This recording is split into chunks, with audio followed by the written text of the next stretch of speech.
referencing is much more complex. I mean, it's a very recent word, you know. It's like the use of the word relevant. I mean, 10 years ago, nobody said relevant unless it was to do with a bill, you know, or some, you know, your tax is it's relevant that you pay you deal with your tax or pay your phone bill. Of course, now relevant is to do very much with context, ideas. In journalism, if it's really reflects the zeitgeist, if it's meaningful to your reader or to your viewer. And indeed, if as a designer, is this relevant? Is it meaningful? Is it important to the people that I would like to buy my clothes, my accessories, my design? So referencing can mean a lot of things. And it usually, the difference between that and copying is that if you give her a reference, you credit it, don't you? You do. A reference is a credit, and most people won't do that, but good designers and good writers and historians and researchers and creative people will develop an idea that comes from a reference. And the very, very good ones credit it. And they develop something that becomes their own idea, their interpretation, their own vision. And that seems to me to be crucial, because creative people and the great designers or the great makers are all inventors. And now more than ever, with what's happening on on Instagram, it matters. Sorry, I know I shouldn't be talking so long, Oleg, but what I want to say is it's a conversation, Judith. No, it's meant to be a conversation, but I'm answering. Yeah, of course. I'm answering because I think it's important. I mean, there's been a certain kind of blood sport going on with Diet Prada and various other people who remain nameless, who are so-called journalists on social media. There's been a blood sport in calling out, in cancelling designers for taking an idea. And I think it's really meaningless, because all it is checking out something on the internet and saying, oh, look, they've done that big giant bow from Balenciaga. We're going to call them out on it. It's not research. It's just name calling. And so I think what we're doing today, I mean, it's a fairly idiosyncratic little tour over referencing and ideas, but it's kind of, this debate and discussion needs to be much more meaningful in the fashion industry and in the arts industries, and certainly in fashion media. You prepared the selection of slides, and I think following on what you just said, let's discuss your first slide, because I think it's relevant. Here we have a recent J.W. Anderson campaign. Can you see it like this? Because I can't see what I'm sharing. So yeah, I can see, and that's great, because it's big enough for me to see, because I'm blind. Can everyone else see it? I hope so. Yeah. Well, I was starting this and thinking I've got to have something pretty immediate. And James Anderson texted me a couple of days ago and said, have you seen the J.W. Anderson campaign? Poor Oscar, he deserves better. And Oscar being Oscar Wilde. So I thought, well, I'll have a look at that. And on the left, we have the picture. At the top, we have the copy. Obviously, this comes as a press release because it's reproduced twice. So this is the interpretation, a big floral blouse, a big girl's blouse that's floral, with a vague reference to an aesthete's pumps. It seems to me in the Maggie Hamling school of inspiration, which is to basically reduce the importance of the person that you are honouring. Oscar Wilde, so if you reduce that, you'll see. So the copy, and this is, anyone who knows me will know this matters to me. The copy says that J.W. Anderson came across a quote from Oscar Wilde, and he found it about beauty, that, in a sale room that had been written by Oscar himself, which is amazing. Oscar Wilde is kind of the father of so much 20th century culture, and certainly attitudes towards sexuality and fashion and beauty and art. And so he decided that he was going to do a collection based around him. The press release says that Oscar Wilde is from Northern Ireland, like JW. Well, he isn't.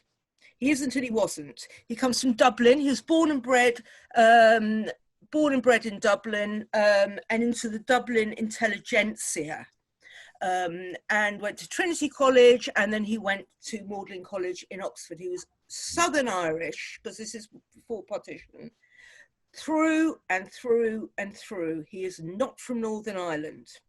And that's the first thing. And then they describe him as a poet. Well, he was more than a poet. And it just seems to me, you'll be able to read it, this is a kind of denigration and a simple hook for doing something. The flowers, if Oscar Wilde saw those flowers, he'd just get out his rapier wit and kill him. That splashy mess. Now, all of that is fine, do that. But do not claim the DNA of Oscar Wilde in your designs, because this man was a genius. He was the editor of Woman's World. He was the author of some of the most important and brilliant plays from the end of the 19th century. He died in poverty because he was a martyr to the British government because he was gay and was in prison, and it killed him. This is not where you start talking about flowers. If you look on the one on the right, I thought, which picture can I choose that they've referenced Oscar, apart from the satire in Punch of Oscar Wilde being an aesthete walking down South Kensington with a sunflower in his hand, or the character from Gilbert and Sullivan's Patient, all of which was, based on humiliation. So I chose the one on the right, and this is from Punch. It's 1982, and it's of Oscar in conversation. It's satire with Mrs. Cimabue Brown, who's an aesthete. If you look at those puff shoulders and you look at the hair, she could be Virginia Woolf's grandmother. Literally, Virginia Woolf was dressing in this artistic style in the 1920s. And they're discussing blue and white china and the beauty, because an aesthete believed in beauty over and above everything. Beauty was and is everything. But there's another thing that's important. If you read the copy that comes from an American platform, which I really take objection to, in honor of the late poet's literary work, because he wasn't a poet, and his unconventional way of life. We're in 2020. Yeah, this is a gay hero. We've been through AIDS. This year is the anniversary of AIDS arriving in Europe and being discovered in America. Okay, this is how you write if you're a fashion commentator, and it's not good enough. And there is no research, and there is no research into the references of J.W. Anderson. So he's been described as unconventional. Hang on a minute. And doing a unisex collection.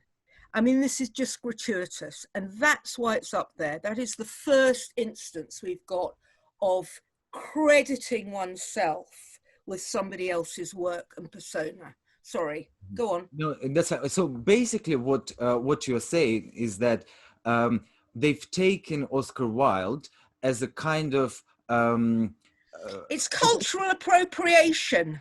Yes, it's so literally cultural appropriation.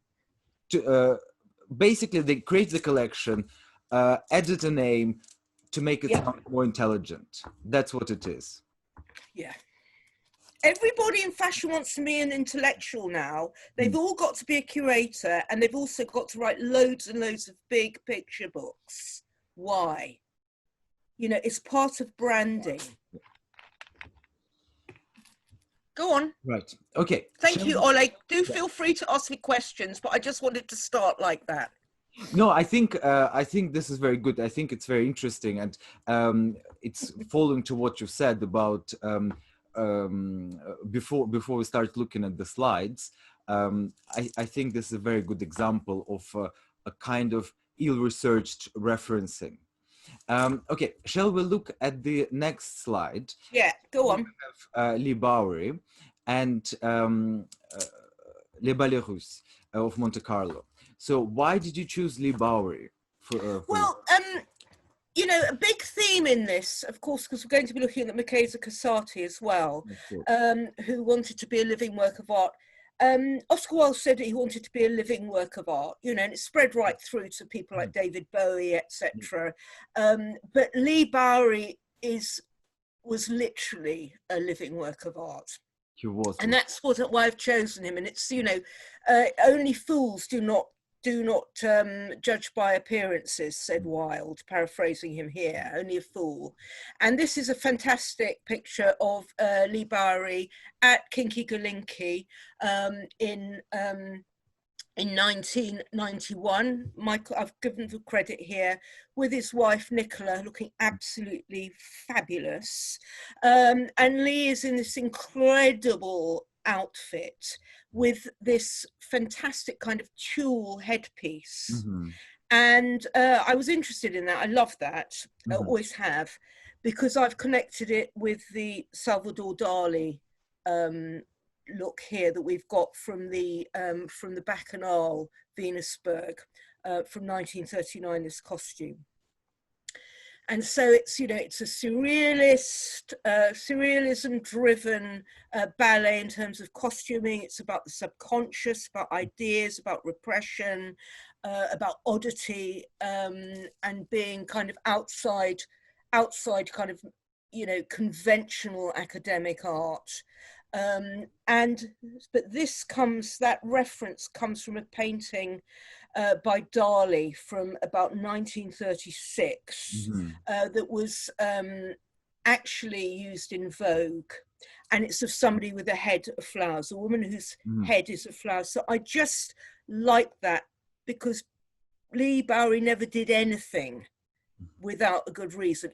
Even if it was going to be getting wasted, even if it was going to be outrageous and it was going to be beautiful and extraordinary, everything had a reason. What I particularly like is his description of fashion, where all girls have clear skin, blue eyes, blonde blown wavy hair and a size 10 figure, and all the men have clear skin, moustaches, short wave blonde hair and masculine physical appearance. Stinks.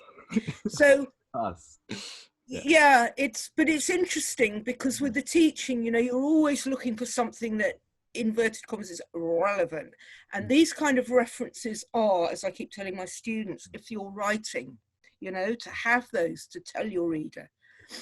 Well, and if you're designing as well, of course, you know, you have to understand. Yeah, you have to forgive me. I mean, I taught designers and visual people for years, and I mean, a lot of journalists are visual, but I'm teaching them, you know, fashion history in particular. But I mean, the joy of teaching designers is you can show them a picture, and you're talking about what it means, and they're seeing something completely different. So, you know, and they're just looking at one bit of it, and while you're going on like me about, you know, Oscar Wilde, and they're looking at puff sleeves, you know, and that is brilliant. So what's nice about this is references work in so many different levels, don't they? Yeah. It's well, that's, I think, the beauty of design is that it's so personal, you know, when it's good. It's so, you know, you can give students the same image and they will come up with completely different things. Nice. Let's move on, because this is a very exciting slide, I think. And here I have Ib Kamara, who you taught. Yeah. Can you tell me about these two images and what do they have in common? Okay, so these two, I mean, I've, you know, written here, these two images, because I think Ibrahim is one of the most, if not the most exciting stylist working in fashion today. And in fact, I'd say he was an artist, actually, which is a thing I wouldn't apply to most stylists. I think he takes it somewhere else. I really do. But these two boys here on the left are a classic Ibrahim assembly of, the assemblage of found objects, a mixture of found objects, cast-offs. When Ibrahim was in South Africa, he went and got a lot of clothes and bits and bobs from recycling bins that you have them in the middle of the road in Johannesburg, and people just go and chuck their stuff and you can go and pull them out. And a lot of them, of course, are from places like Oxfam. So Gareth Wrighton was telling me, you can get top shop dresses in there, Judith. You're not going to believe it. So the charity is decanting all this stuff to Southern Africa, and what I understand is South Africa, because I know it quite well. With this idea, hey, they'll be so grateful. They'll be so grateful to be able to wear our lovely, cast-offs from, let me think, Primark. So this is, this has been a traffic for a long time. So what Ibrahim has done is to use this idea of found objects. And when I was living in South Africa, and what I still know now, is that there is a particular kind of, if they're going to do it, if young men or young women are going to do it, they assemble their own looks. There's a massive tradition of that, and it's really, really exciting as designers as well, like tEGMP, for example. So what he has done here is put together looks that are from, loads of ties, being sent ties that are going to be recycled, etc. He's put together with, it looks like, with feathers, sticks, anything you like. What he's done as well, sorry, I just want to go on, is with this whole thing, this look going here with these suits. And if you look at the tradition, if you go back to South Africa in the 1950s, pre the kind of real hideousness, true horror of the apartheid regime, when they started clearing out places, and it's so disgusting, the history. But this kind of look that you see in Drum, the Drum archive, Drum magazine archive, was very much this kind of Tsotsi look, the incredible guys, the Supers come from that in their amazing D-mob suits, their beautifully tailored suits, the American style. So he's twisted that around, and it's it's an assemblage. On the right, and it's fabulous because it's an assemblage. And on the right, I've got this is Ignatius Sancho, who was, he's painted here by Thomas Gainsborough in London, 1768, who was he was an anti-slavery campaigner, started a whole campaign. He was born a slave on a ship coming over from West Africa, and he was brought up as a slave and freed by his owner. Educated, and had turned into a man of letters, an eminent figure in London, who was friends with Tristram Shandy, went to you was a friend of David Garrick, all of these people who were politicians, playwrights, actors, what we would call now the intelligentsia, in the kind of the fourth estate, the people kind of living on the borders of society, but really the thinkers and the players. And he's painted here, and it's in, very mainstream Gainsborough painting. He's in a blue cloth coat here with copper buttons or brass buttons. He's got a waistcoat here, probably wool, and it's trimmed with gold braid.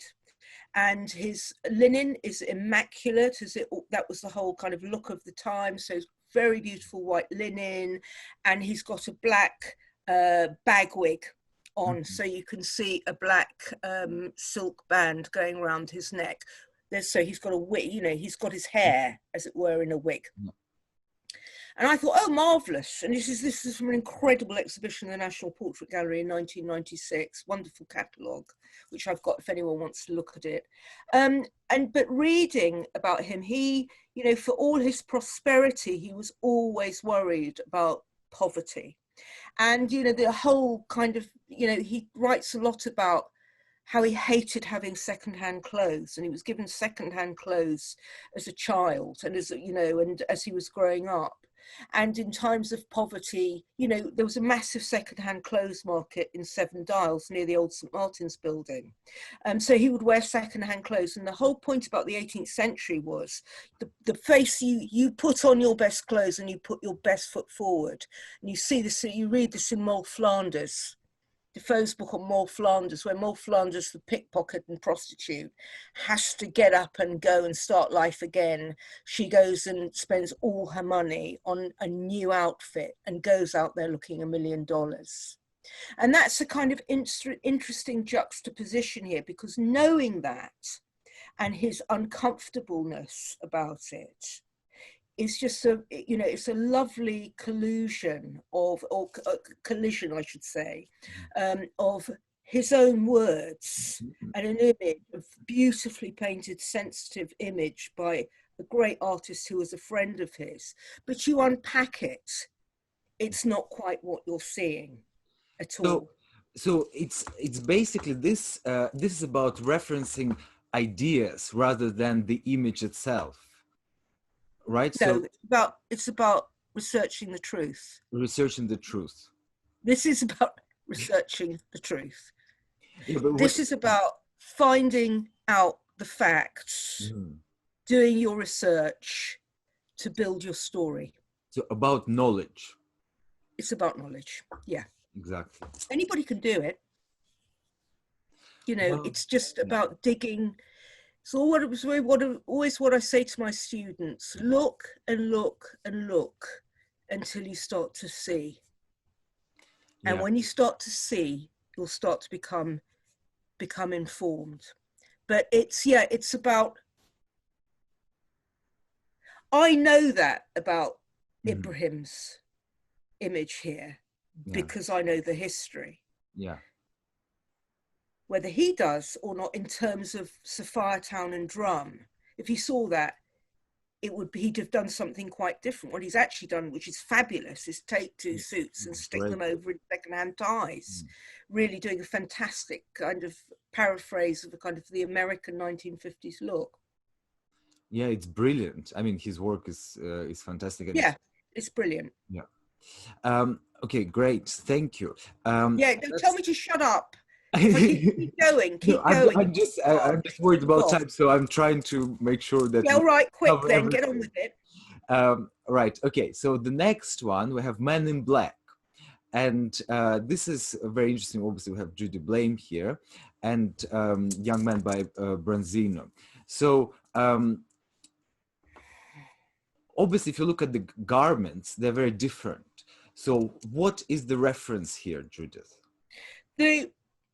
The reference is the color black, the pose, which is so masculine, and the directness of it. But it's uncompromisingly, you know, I mean, the man on the left is infinitely fanciable, isn't he? He is. I mean, you know, Bronzino was very, very, very good at beautiful young men. But the difference is that this man is the Duke of Urbino and probably had him garroted at the slightest, you know, inkling. So this is a man of power.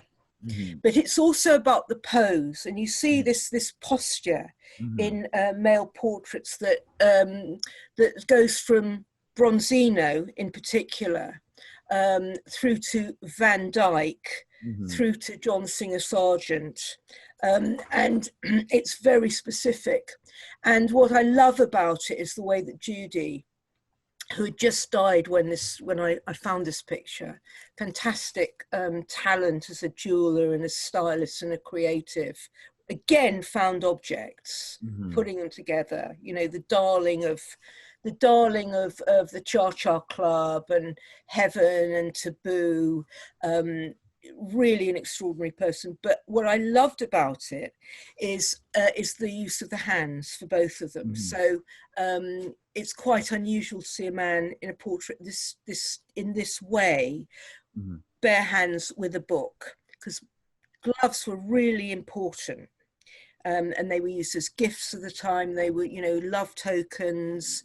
They were high luxury, usually heavily embroidered. The leather was very fine. You'd have extension on your fingers, so your hands look, even your fingers look longer and more elegant. But invariably, if you're looking at these portraits, and I should have got one, I thought, no, we don't have time to zone in on Van Dyck's, the Stuart brothers, is the way that Judy's holding his gloves, because you see this in those swagger portraits and that kind of contrapposto pose, where the one hand will be gloved and it will be holding the other glove, and one hand is bare.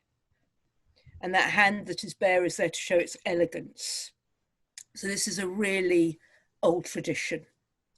Would you say that the Bronzino's portrait is masculine?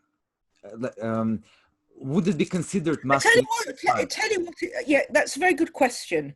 Okay, so in 1528, a man called Baldassare Castiglione published his book, The Book of the Courtier, which is about how men and women and princes and people at court are meant to behave in the most civilized manner, the acme of civilization, you know. And he's dressed in black. And black was deemed by Baldassare to be the most masculine colour, in the sense that it was very sober, the sobriety. You know, he is. If you look at that picture, of course, it's divine, because the actual doublet that you've got here has been slashed as you have this incredible three-dimensional decoration. But he is dressed properly as a courtier and a man who's serious. He's got a book there, not a monkey, not a dog, not a floozy, a book. You know, and he is a man of letters. He's a man of learning. What's also interesting, of course, is he's wearing his hat. This hat, I want everybody to look at this, and you look up James Pink's studio. James Rushforth, who's ex-FCP at St Martin's, he's started making wonderful hats. And he's made one of these, and he's just been, a whole load of them have been used in a whole shoot with Harry Styles. So we may see Harry Styles in the Duke of Urbino's hat. But you can see the surface decoration there. So if you look at this, so these points, anyone who's done fashion history knows this, or these are called points, they're aiglets, and they were gold, usually gold or silver or imitation, as it were. But these will be gold, little tags that you put at the end of the laces, like your lace on when you laced your shoes up. And these would attach the hose to the doublet, they'd be tied together. But all of this here, which you can see at the bottom, all of this is around a codpiece. Yeah, so it's just all of it. So it's, you know, which is, you know, because this was again the height of masculinity. We're talking about the era of Henry VIII, Charles V, Philip II. The masculine power in the certain first half of the 16th century was off the page. Yeah, I think this is very interesting, because if we look at this painting with contemporary eyes, he looks quite feminine. You know, we don't see. Is that because he's got his hand on his hip? Yeah, maybe. Yeah, well, he's not a flouncer. You know, if you're being devil's advocate, you're doing a very good job. Do you think that Judy looks like that? There were books of etiquette. The whole thing in the 18th century is your posture was everything. Your movement was everything. The dance is an entirely different conception. Exactly, because it's so this is the beginning of mannerism as well, when everything is about contrapposto, you know, bodies working in opposite directions, and that interest in movement in a paint, you know, of a figure, it's actually in movement. So what I'm trying to say that it's about understanding the context, because if we look at these two images, they are about masculinity. But if we don't know, if we don't have the knowledge, we wouldn't get it. So it's about understanding the details and the context of the painting. Yeah, it is, but also by the same token, sorry to be, I will be devil's advocate, it's a bloody good picture. If you want to think he's absolutely heavenly gorgeous, but feminine, do you think he's feminine with that codpiece? It's very interesting. You can see what you like. But if you have the knowledge to understand it, it's whether you want that. And if you're working in visual references, maybe it's slightly different. It's true. And going back to what you were saying, that people see different things when they look at Absolutely. Right. Okay. Let's move on to the next slide, because we have plenty. So here we have, we continue slashing. So we have Vivienne Westwood, and we have the portrait of Charles I. Yeah, I wanted to show this Vivienne Westwood because she is so influenced and inspired by history, and to the point where she's almost actually destroyed a lot of what she does because the references are so overwhelming. That's my opinion. But this is great. This is Sarah Stockbridge, and it's 1991, and it's the Slash collection. And we had a different picture to reference, but when we were looking at the back of it, I thought, no, that's more 17th century. It's much more 17th century because it's got the painting. Also at this show, I couldn't find footage, is Michael Clark dancing in denim on the runway, which was absolutely fabulous. It really was.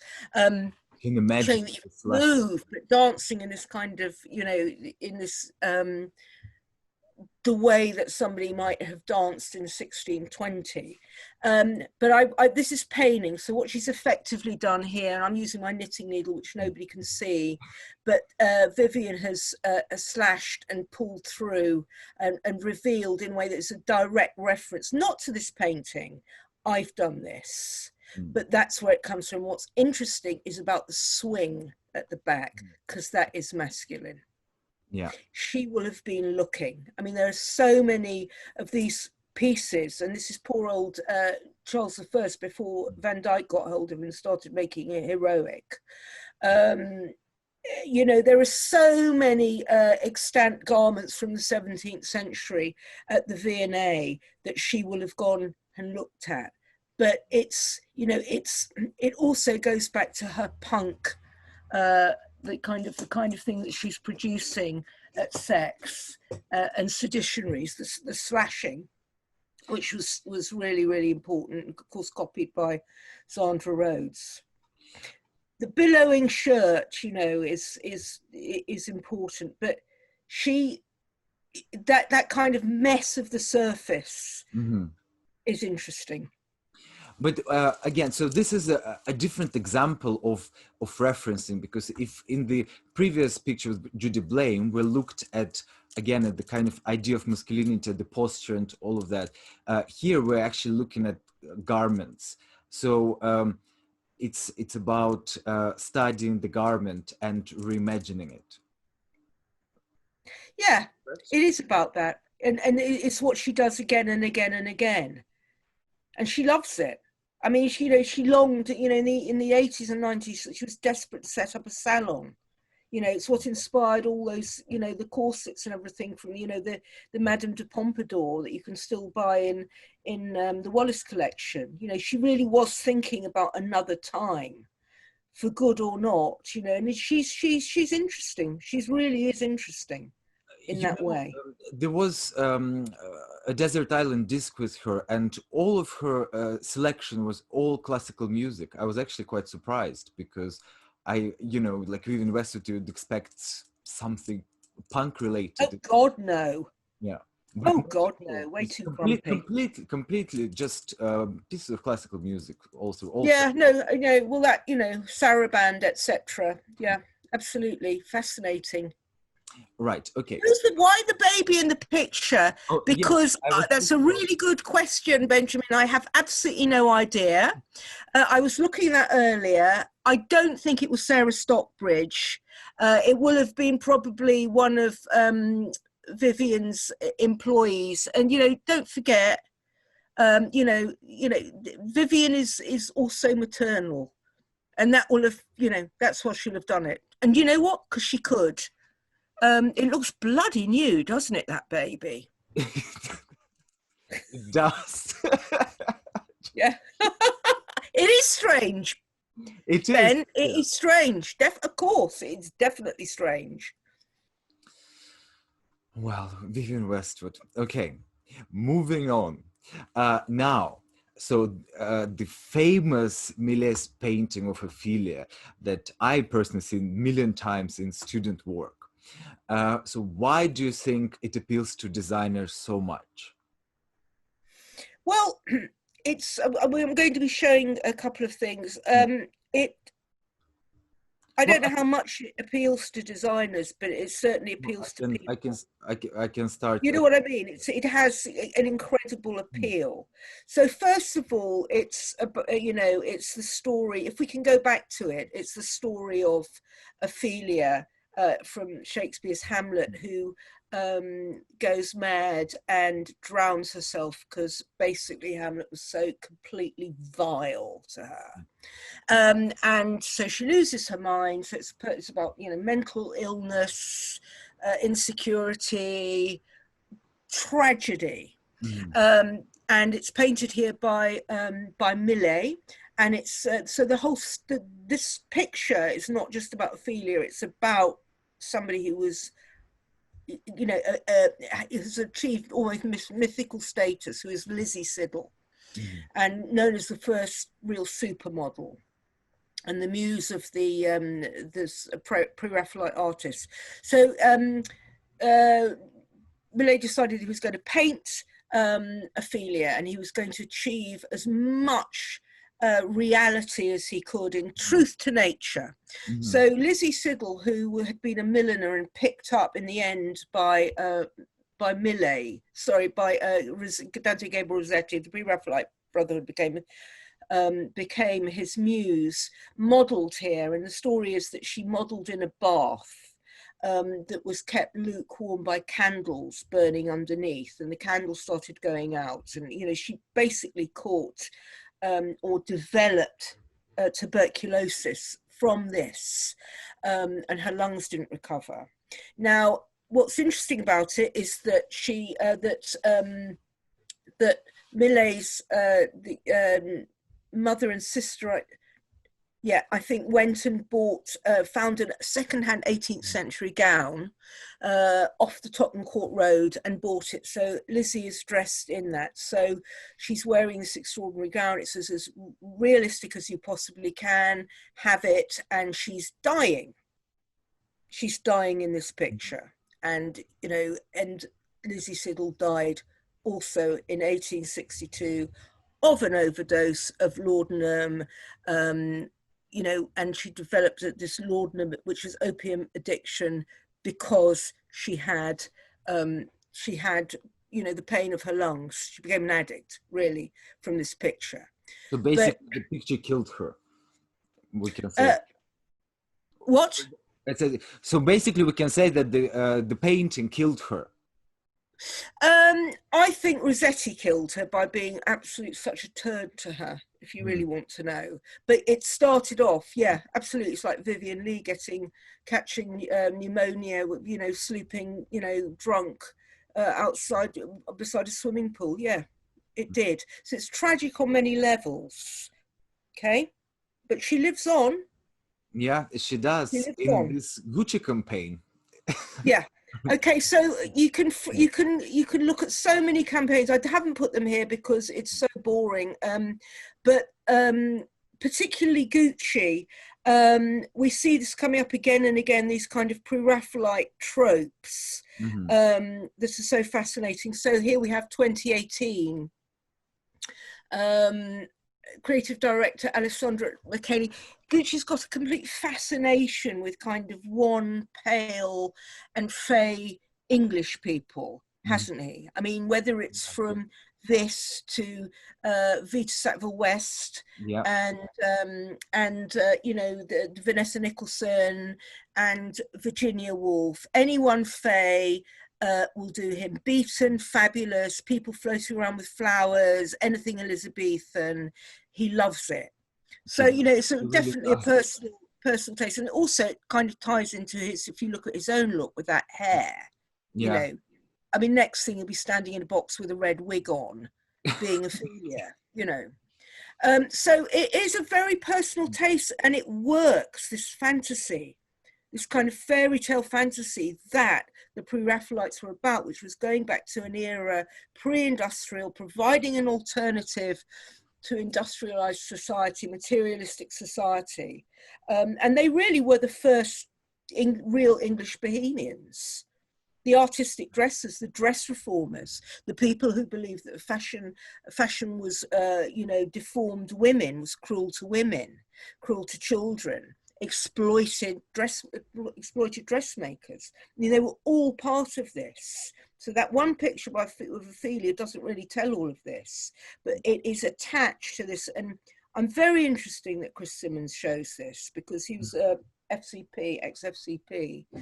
And always, this is something that I've talked about, and I'm fascinated. And if you know, Chris, bless him, when he was young, looked absolutely like one of these people with this kind of, you know, very pale skin, blue eyes, and reddish hair.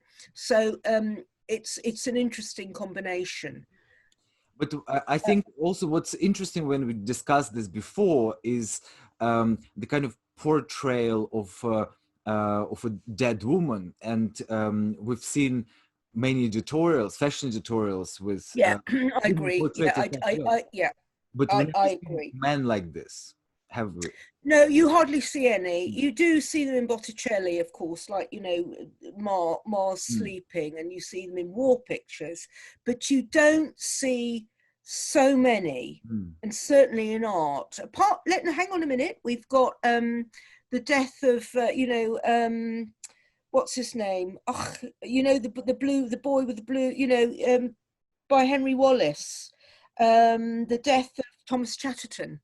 We do have that Raphaelite painting. Yeah, well, I meant in fashion mostly, you know, because fashion. Yeah, well, loads of fashion people have referred that as well. I completely agree with you, Oleg. You don't. You absolutely don't see loads of dying boys looking wistful and haunting and gorgeous, do you? No, you don't. And you see dead girls, you know, everywhere. Yeah. You see them in film, you see them on television, you read about them in books. It's happening on the streets. But it seems to be fine when it's in fashion. Yeah. It's romanticized. For some reason. Certainly here, it's been romanticized. I don't think it was romanticized remotely by McQueen. Really? Why? Because he didn't romanticize it. He didn't sugarcoat it. He was presented extremely strong women. Well, so, but here, I think, do you think that part of the appeal is the fact that she is dead? No, I think it's beautiful. I don't think that's the appeal. I think it's exquisite. It is very beautiful. I think people look at paintings not like painting by numbers or to feel of all the social issues that go with it. They look at it because if you look at that face, it's a bloody good piece of painting. It is. It really is. And it's meaningful. And it meant something to me when I was, you know, when I was growing up. But all these pre-Raphaelites were exactly how we all wanted to dress. As kind of, you know, punky hippies doing too much dope and, you know, whatever, and, you know, crawling around London, avoiding school. You know, this is something that's quite timeless. And it's a young woman, and I think it's very engaging. I don't think he's romanticized it, though.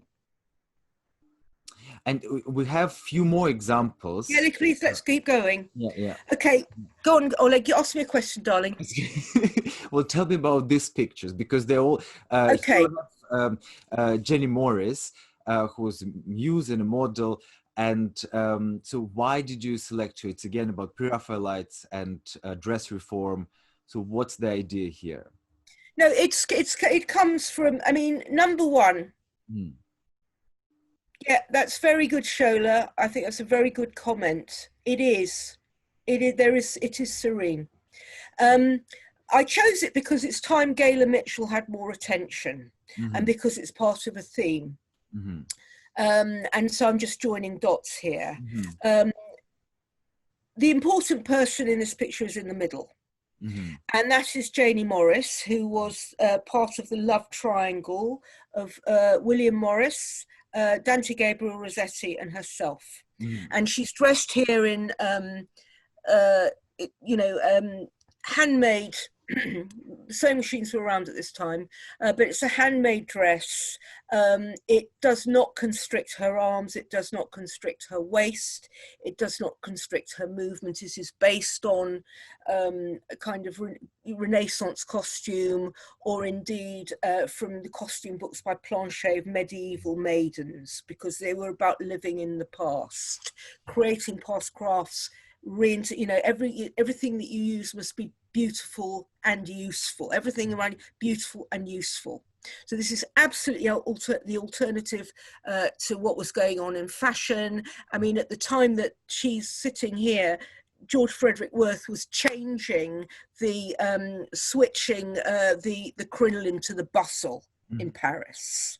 So she's got no corset on. There's no constriction around her waist, because, oh boy, was there tight lacing in Paris and in conventional fashion. And there's no crinoline, there are no petticoats. She can actually get up and walk, and if she really wants to, she can run away. That's so it's beautiful and useful. And the reason that Gayla is there is because she's one of the kind of great models of glam. She'd starred in, she comes from Barbados. She'd starred in Ken Russell's film Inferno, about the love triangle of Rossetti and Janie and William Morris.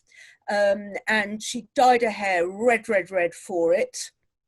And so was a kind of henna queen. It's said that David Bowie got his loved the colour, was influenced by Gayla, because they certainly met. Because she was a very cool model for Ossie Clark and Anthony Price, and she appears on the back of Lou Reed's Transformer, which you don't get more glam than that. Walk on the wild side.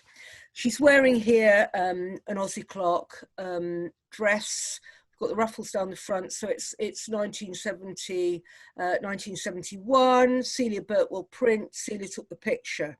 And on the right we have again, we have Gucci, we have Florence Welch, who really likes. Thank you, Eloise. That's really interesting. Good point. Good point. So we've got here Florence Welch. Actually, I think, and it's been mishmashed together in terms of researchers for Gucci. Eloise, if you're interested, you should go and look at the drawings of Augustus John and the photographs of Augustus John when he was living with Romanes. So we've got here Florence Welch with the kind of classic trope of the pre-Raphaelite with the hair, with that purple dress. You could actually see there's a picture of Janie Morris in a dress of similar colour in Kelmscott Manor. She's sitting by a gypsy caravan. So it's the idea of bohemia and freedom and not being part of fashion that Gucci, I think, is pushing. She's also meant to be a witch, I think. That's why she's got that gold cape. But it's part of the same thing. And you mentioned earlier about Janie Morris' hair, and I thought that was an interesting point, because the hair. I mean, for this time, the idea of hair being unkempt. I mean, it's something the pre-Raphaelites loved. you know. And if you, I mean, I could talk about this for hours, and I'm not going to. But No, Florence there's has plenty got of the, things to get you through. know, the Virgin Mary in one of Gabriel's Rossetti's early pictures. The hair is uncovered. It looks untidy. Women wore their hair. If you were married, you'd wear a little hat. You'd wear usually a kind of a comfortable little cap, and you'd certainly wear a snood. And a snood is something that would keep your hair in a net. And it's terribly untidy. I mean, it was just unheard of. Because, you know, your hair was, you know, it was, you know, your glory, and, you know, you'd wear it covered if you were married. When you were, if you your bride, your hair was undone. A symbol of virginity. And they all have red hair. So when we'll be talking about vampires later on, we'll get back to the red hair. Yeah. Okay, so let's move on to the next page. So here, this is an interesting comparison. Tell us about it. Yeah, this is just my messing around, really. I've got a particular love of the Northern Renaissance paintings from the 14th and 15th century. Fantastic artists like Roger van der Weyden, Jan van Eyck, Memling, Hugo van der Goes.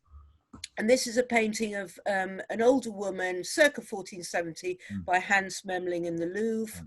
She's got her hair covered up. It's gone over.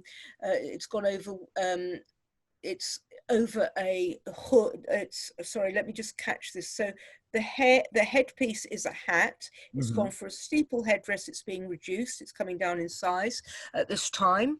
This is not a fashionable woman, but it's a well-to-do woman. She's wearing a squirrel edging there, squirrel fur edging to her gown.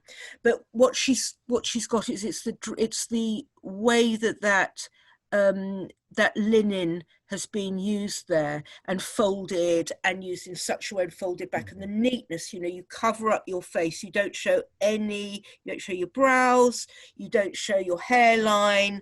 Modesty is everything. So it's deeply respectable. It's a very sensitive painting. This woman will have paid, woman will have paid him to paint it, or a husband. I haven't seen the husband, but and remember, there are no photographs. She exists forever. Because of his painting. And on the right, it's from 1934, a book I have on that was from the 1930s in Germany early, an amazing photographer called Hans Retzlaff, who does some of the most extraordinary photographs of folk costumes, folk events. And this headdress is fossilized. It's the idea of costume when it becomes fixed, like Norwegian national dress, Scottish supposed national dress is based, well, it's completely fictionalized, but it is based on the plaid, which did exist. And it's just amazing to see. So this woman was obviously old in 1934. It's at an event somewhere in Germany, and let's face it, it's the year after Hitler came to power. So they're commemorating their history like mad and celebrating it. With these events, but she has got almost the same headdress on. And that date, so if that's 13, that's what, 40, 15, 16, 17, 18, 500 years old. 500 years. And the garments remain the same. Yes. Which is extraordinary. Yeah, it's just a great series to look at this. Yeah, no, this is, I think this is a really good find. Not online. But I've scanned it. Yeah, there are very few of these online. He was an amazing photographer. And talking about headpieces, the next image we have this extraordinary Alexander McQueen headpiece. Can you tell us about that and what it has to do with the painting of Van Eyck's painting on the left? Okay, well, McQueen, somebody said that, McQueen would go to the V&A every week, which is fabulous, but I don't believe it. Not because I didn't think he wanted to, but it's a very tall order for a kid. A tall order. But we know that he definitely went to the National Gallery with his mother. and loved it. National Portrait Gallery and the National Gallery. So his favourite painting was the De la Roche execution of Lady Jane Grey, which of course is a 19th century interpretation. But just as the Pre-Raphaelites were influenced by Van Eyck, so indeed was McQueen. And it's very briefly, this painting is very famous. It commemorates a betrothal or a marriage, nobody's quite sure, of a rich Italian merchant who's standing here with his tabard, silk velvet tabard lined with marten fur, marrying the daughter of a wool merchant, and she's dressed entirely in wool. When I say wool, it's cloth, it's woven cloth, and she's got sheepskin trimming the armholes of her gown here. But this fantastic headdress she's got on, again, this thing of covering your hair if you're female.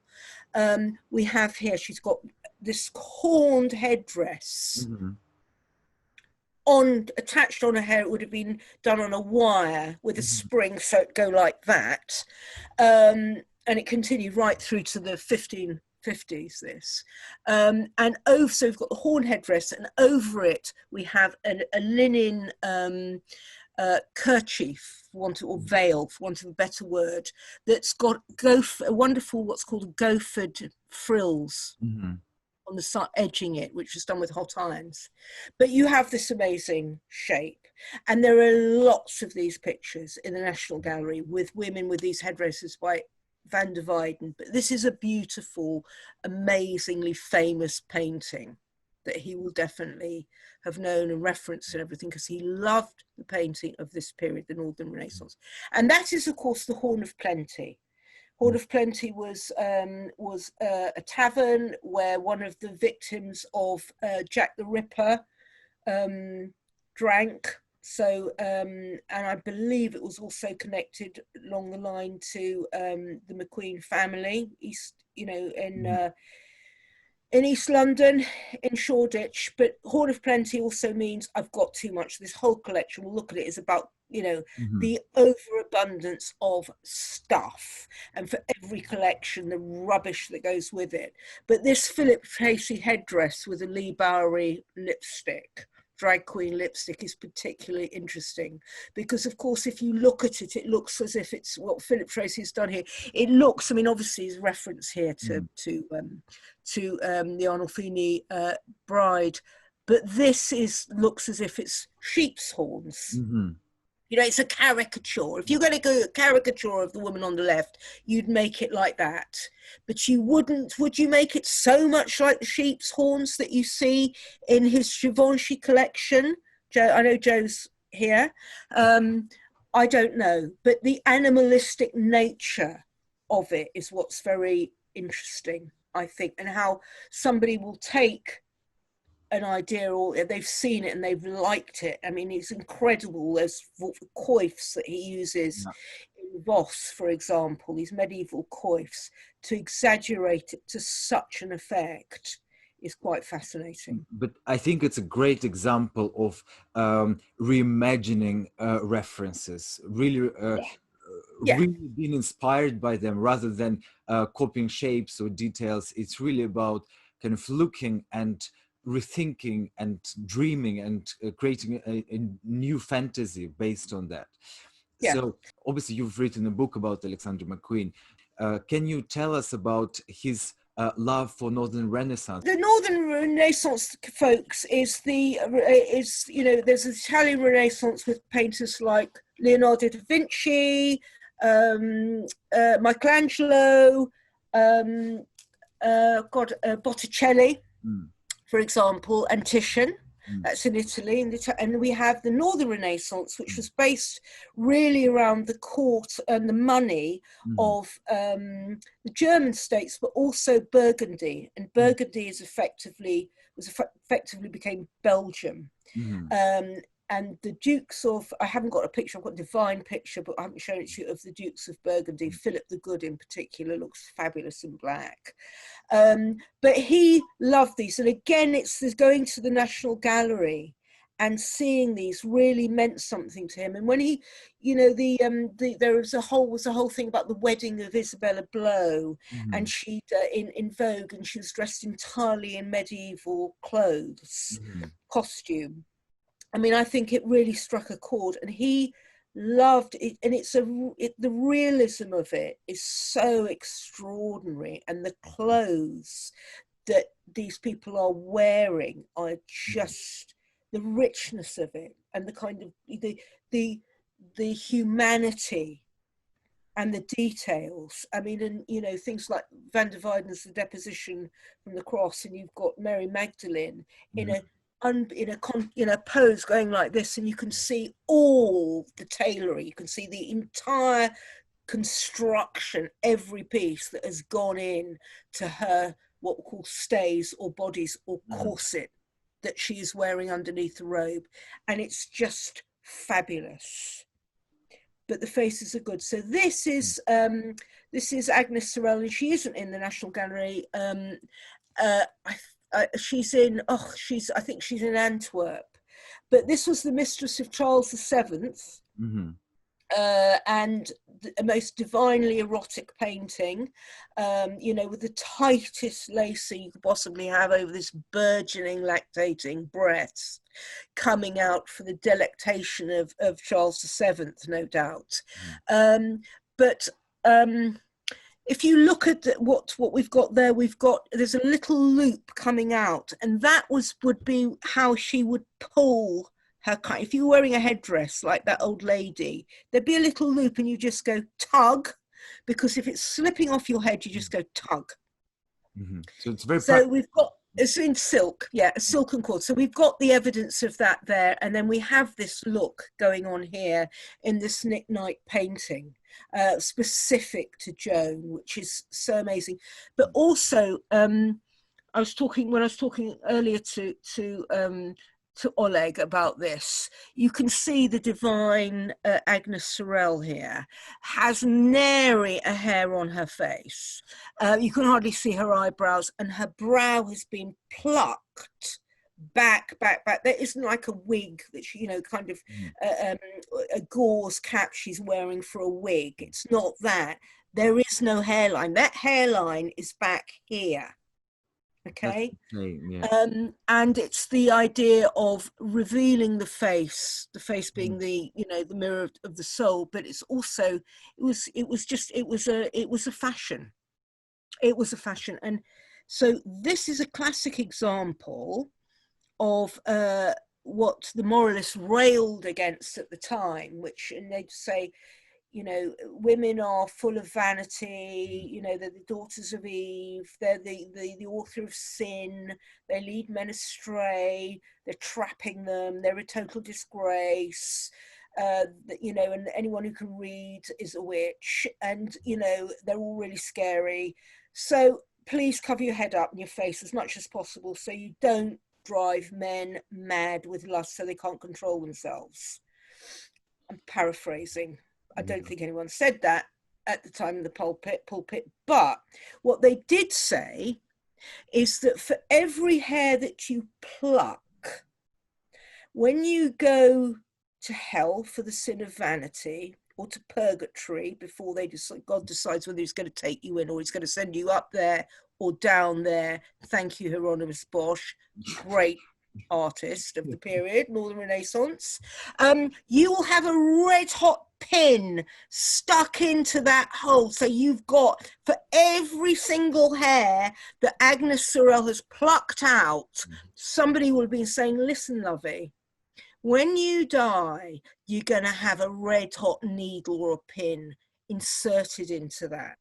So it gives you a sense of the jeopardy of this picture, that is not only kind of erotic, going as, you know, sacrilegious. The Virgin Mary is kind of, you know, as Charles's mistress. So it's fantastically erotic and naughty, but it's also, it's more than that.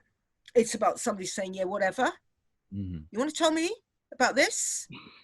Here I am as the Virgin Mary. Go figure, priest. Okay, do you want to go on?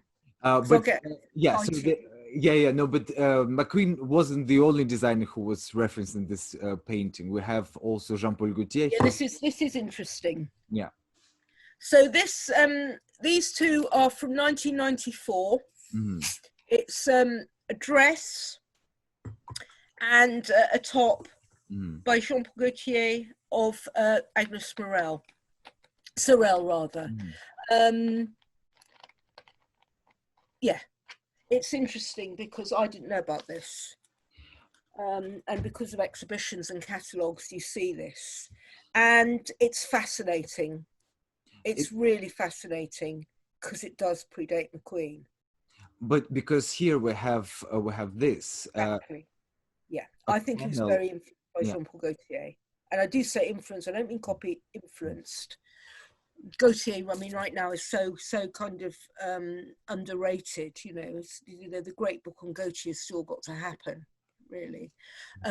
So this is from It's a Jungle Out There, the fantastic collection that he did down at Borough Market, where all these St. Martin's students kicked over the candles that were in cans. And the whole backdrop was based on oh God, sorry, Faye Dunaway. The Eyes of Laura Mars, this fantastic fashion shoot with this crash car, and you know, wonderful, amazing film. What do you think it is? Do you think that he copied, Benjamin? Do you think that he copied Gaultier with that, or do you think he simply did it separately? Or do you think it's interesting that if you look at it within the time frame of the 1994 to what was it 1997, that there was a general interest in art, in fashion, and applying it? That's quite possible. I don't think he copied. I don't think he copied Gaultier at all. Copying is taking the idea and reproducing it, isn't it, as a garment? This is Memling. Do you think it's a copy? I don't think it's a copy of him, but I think he was influenced. I do think he was influenced, yes. Right, shall we move on to the next one? Now, yeah, this is... Yeah, good. Good question, Benjamin. Yeah, okay. Sorry, I can't see the questions because I'm sharing the screen, so... okay, yeah, thanks, love. Okay, all right, so... this is interesting because it's on the right is the invitation for John Galliano to his degree show, and it's a drawing by Howard Tanguy, and that degree collection was the Ancoyable. Can we just quickly go to the next slide so everyone can see this? Okay, so this is the Ancoyable Collection. It's based on the dress of men and women who survived the terror, French Revolution of 1793 to 1794, and dressed in incredibly extravagant, outrageous styles, which was actually, the style was called Anglomania, which is where, in fact, Vivienne Westwood got the name from. You know, being mad about Anglo because it was about liberty and democracy. It's a really interesting period. So let's just go back. Can we go back? Right. Okay. So legend has it, I mean, Nigel will be able to tell us whether this is true. Lydia Kemeny told me that John Galliano's original idea for his final major project, degree project, was to do a collection based around gingham. And Lydia Kemeny said, no, you can't, John. You're going to have to go back. You've got to go back and start looking in the library. You might want to look at the French Revolution. Bobby Hilson said, absolute rubbish. Bless her. Both his tutors. Lydia Kemeny's no longer with us, but Bobby is. Absolute rubbish. She came up with him, so it never did this. So we don't know. But what I do know is that by doing the Ancoyable, he was absolutely in tune with London in 1982, 83, 84. It was time for new romantics, clubbing, a kind of post-punk era, an experimentation, you know, secondhand clothes. The most exciting thing that happened at one point was Fox's, the theatrical costumier in Covent Garden, having a sale, and we just ransacked it. I got this fantastic dress from the Wicked Lady, but, you know, dressing up outlandishly, looking extraordinary was what we all wanted to do. And when he looked at this, he'll have recognized, that's interesting. Remember, he was working at a theatre as well. So this is interesting because I'm a nerd. Okay, so I was looking at this and I thought, you know, it's really good. I love what Howard's done there, but it's completely wrong. I mean, it's historically completely inaccurate. Facial hair wasn't around. It just was not around in France. It just didn't. You know, when you see things like Outlander and they've got beards and everything, it's no total rubbish. You know, you might have had facial hair, but you'd get rid of it because people were wearing wigs. It was just the way it was. You know, people wore wigs from basically 1660 through really to 1790, and I'm talking about men.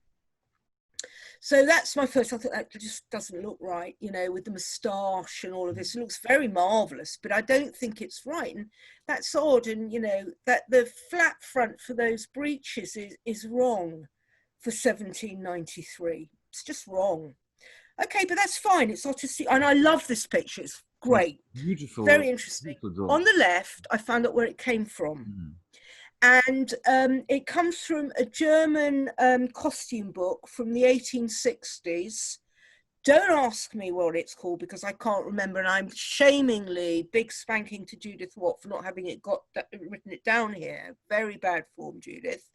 It comes from this, and this is a 19th century German depiction of what we call sans-culotte.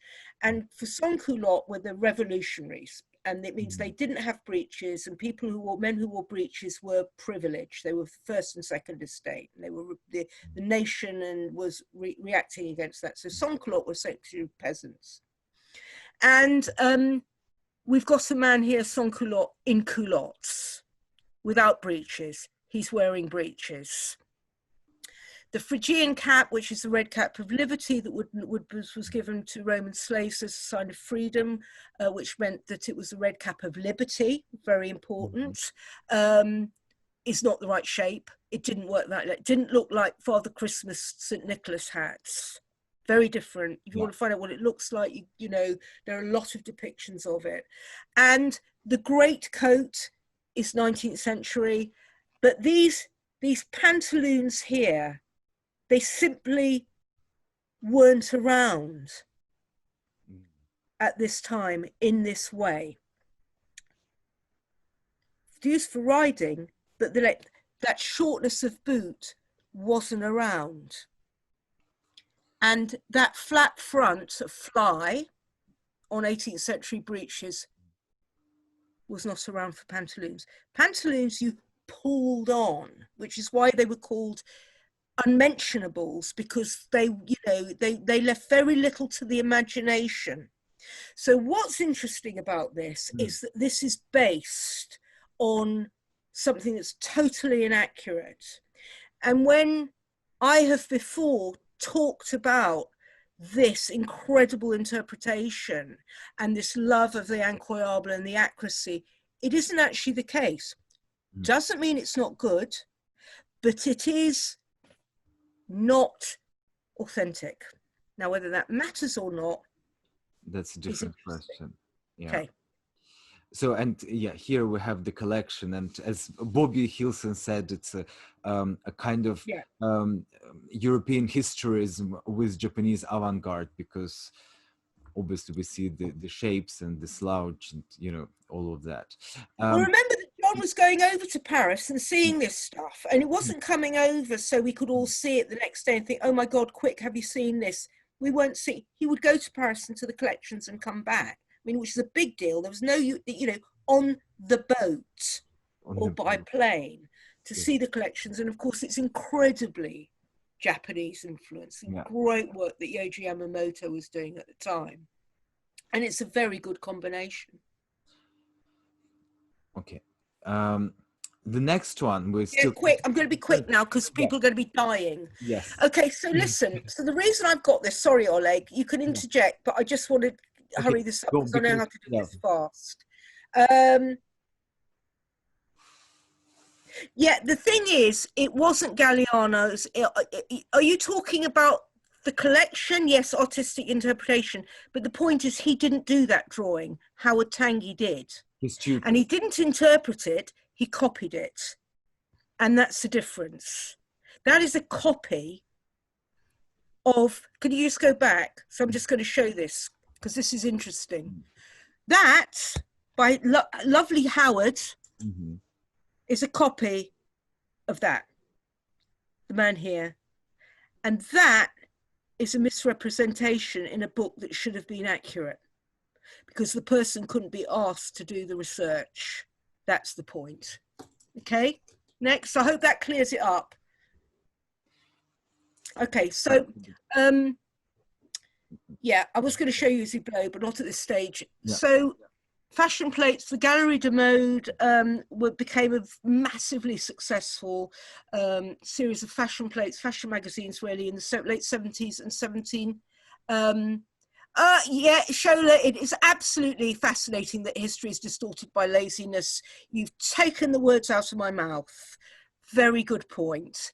So what we've got here is a depiction of a lady of fashion, because all of this came from, you know, these artists who did this were not inventing what people were wearing, they were reproducing what they saw. And so that would go around Europe and people could copy it, and you know, that's how fashion was spread, really, apart from free dolls. So this is what Poof, actually, P-O-U-F, by Rose Batin, and it's of a frigate called the La Belle Poule, which won a victory against British Navy in 1778. And fashion was changing daily at this time in terms of you know, this particular headdress that was favoured by Marie Antoinette and Rose Batin. So this will have been worn by Marie Antoinette. It's filtered down. It's fabulous. It's witty. It's, you know, the latest news. I'm going to wear this. And the little boy there that you see there is wearing a skeleton suit, which is a kind of all-in-one suit as opposed to being in skirts. Boys weren't breeched until they were 6 or 7. They'd wear skirts. And what's interesting about that is she's dressed like, she's a very avant-garde mother. She's so avant-garde, she's actually taking a child out for a walk instead of letting, you know, a servant do it. That's how bloody avant-garde she is. Sorry, I swore. But that child is wearing that because she has read Jean-Jacques Rousseau's Emile of 1763, which is you know, one of the great cries, one of the great treatises that led to the.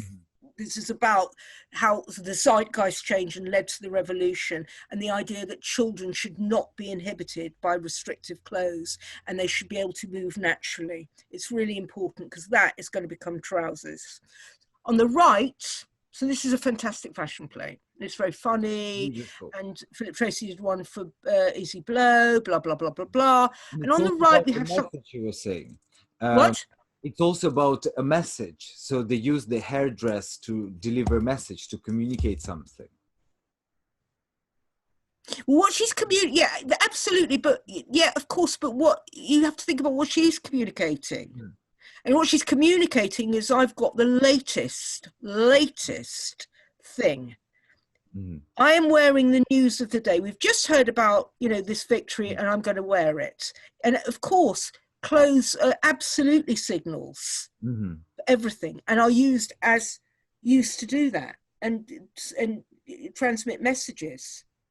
The other thing, but I'm going to go, just having a go at this while we're looking at this, I've got my knitting needle out pointing, is she's wearing a skirt, gown à la polonaise. So you want to talk about politics, you've got this here. That swagging at the back of that skirt, which goes over a bum roll, is split into 3. Can you see? So we've got swag on the left, we'll have swag on the other side and a swag in the middle. That's called a polonaise. And that was created by Rose Bertin and the women of fashion to celebrate the division of Poland into 3. So if anyone's Polish here, that's directly fashion responding to politics, directly. Okay? Yeah? No, she's very avant-garde. She's very avant-garde. She's a real Daisy Fellows.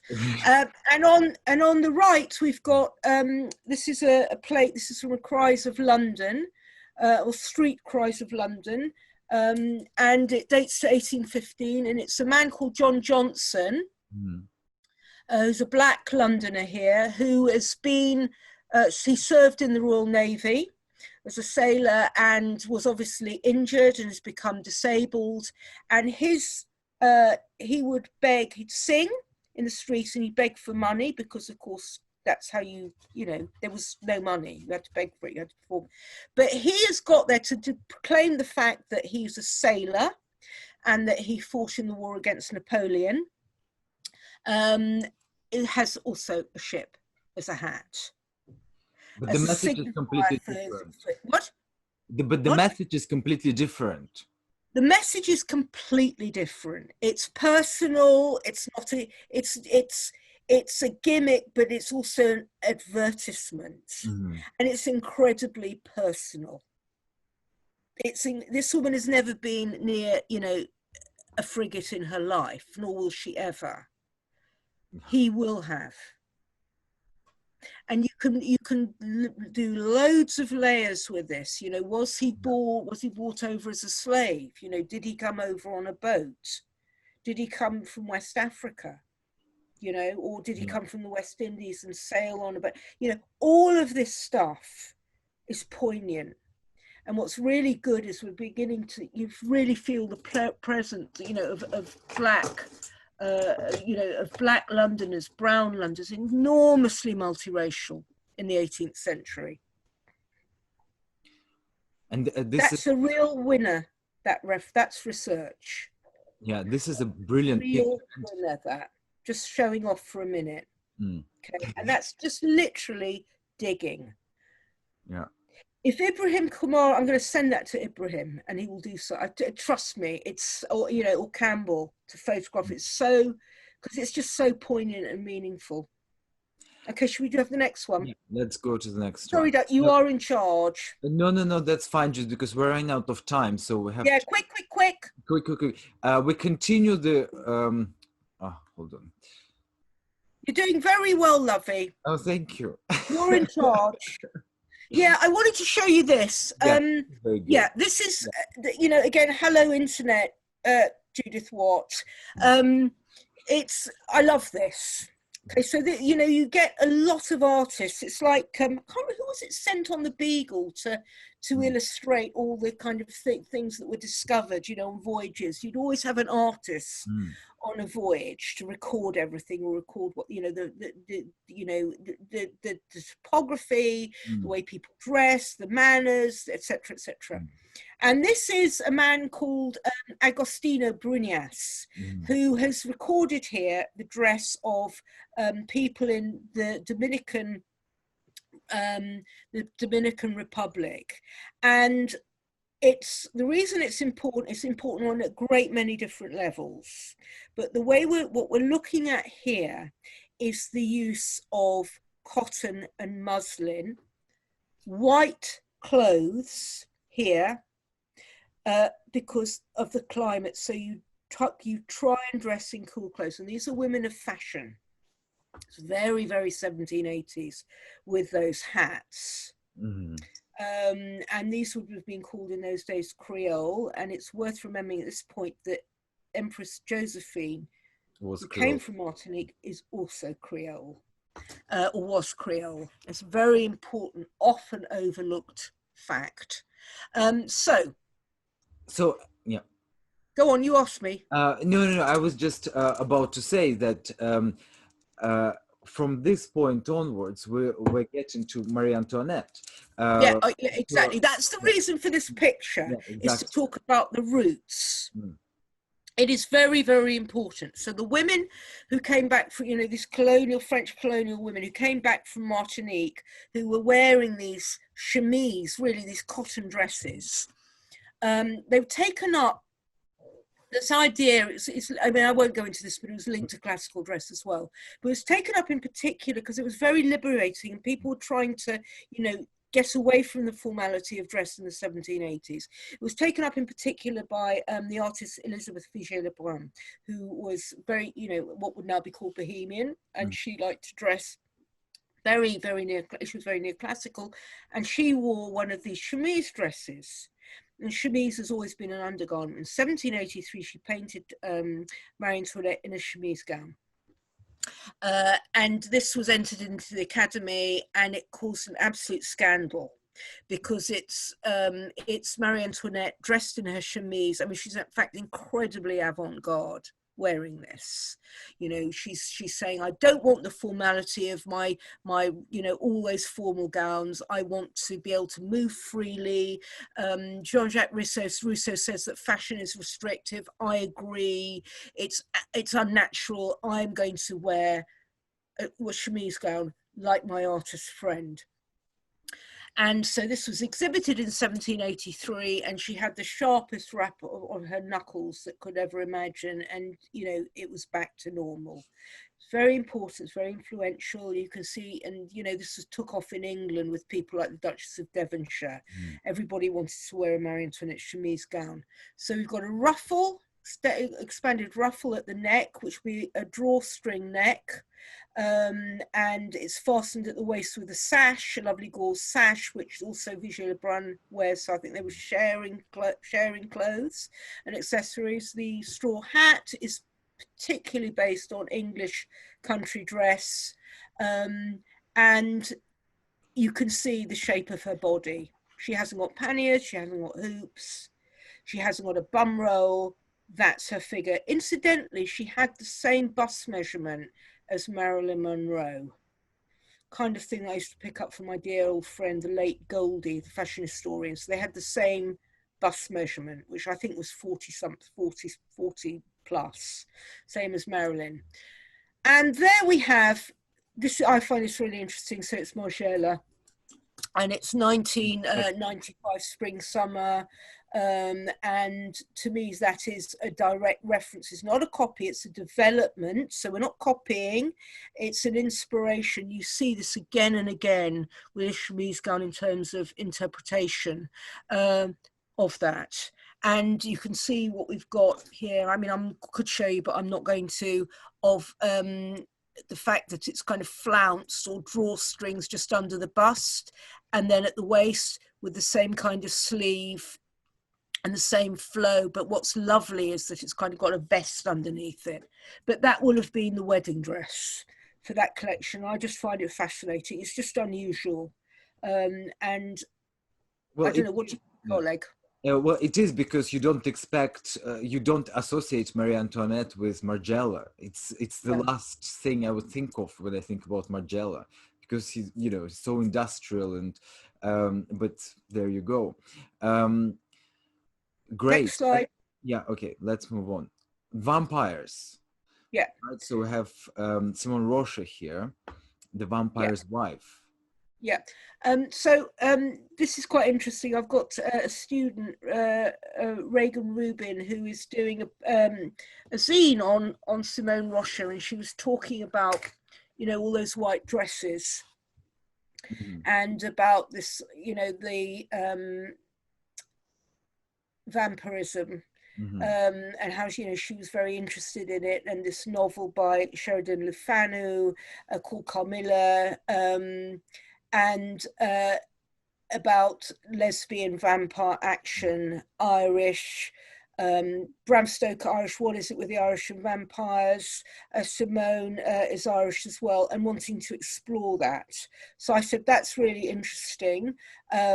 So she said, yes, so Reagan is going to investigate this, which is a really good project. But I wanted to whack straight through to vampires.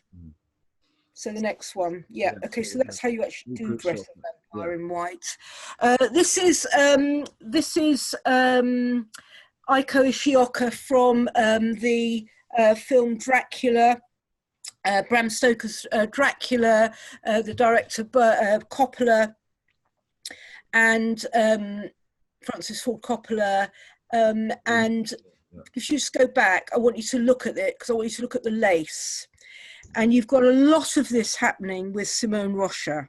Now, I'm rough mad at the moment because I think that ruffs are to do with social distancing during a time of plague, which I'm going to investigate.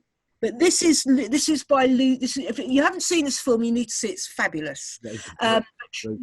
She's Lucy is dressed up in this kind of virginal confection because she's going to be a bride, and she dies. She's having sex with Dracula. He kills her. She goes into a tomb. She's the living dead. She wakes up, and here we have it. So it's all framed in virginal white, the kind of not christening, but communion, your first communion, Catholic church, and you go in there, you're all dressed in white because you're all virgins. So let's go on to the next one. So, and here we have actually image. Yeah, okay, so here we have the actress who is Sadie Frost here. And Ishioka has taken it from this costume, which I found, it's just very interesting when you go through these major costume history books, these fabulous encyclopedias that used to exist, picture after picture after picture after picture, that so many of them used by very good costume designers, let alone fashion designers. I mean, costume has now become fashion, really. You think about someone like Edwin Money and what the stuff he does for Beyonce, just amazing. Or indeed Sandy Powell too. I mean, just it hovers over it. Fabulous. But this is it. So what do? You go to this book and you find these amazing kind of ears here coming out of this headdress. And guess what? They're real. It's real. It actually existed. And this is fantastic bobbin lace here. So this is Flemish Brussels lace, handmade lace, the most expensive thing you could wear, all made by hands. Think of Vermeer's lace maker, more expensive than fur, the most expensive thing. Your ultimate status outfit was your lace. And again, when I talk about the idea of the glove and the gauntlet and holding the glove and using the hand for men and women to show really the kind of daintiness of your hand, which mine certainly aren't, but the kind of elegance of the pose. Everything's about a pose. Everything is stylized. But you have it here. That's how vampires dress when they're getting married. Okay? And here is the great vampire herself. Supposedly, it's the Marchesa Casati, who was an extremely rich northern Italian heiress. Yeah. Very conventional to start with, who married the Count Casati, and after producing a daughter, which she continued spectacularly neglected for the rest of her life. So they made a match between money and title, and she produced the child, and she had an affair. Very quiet, very moderate, shy, with slightly buck teeth, brown hair.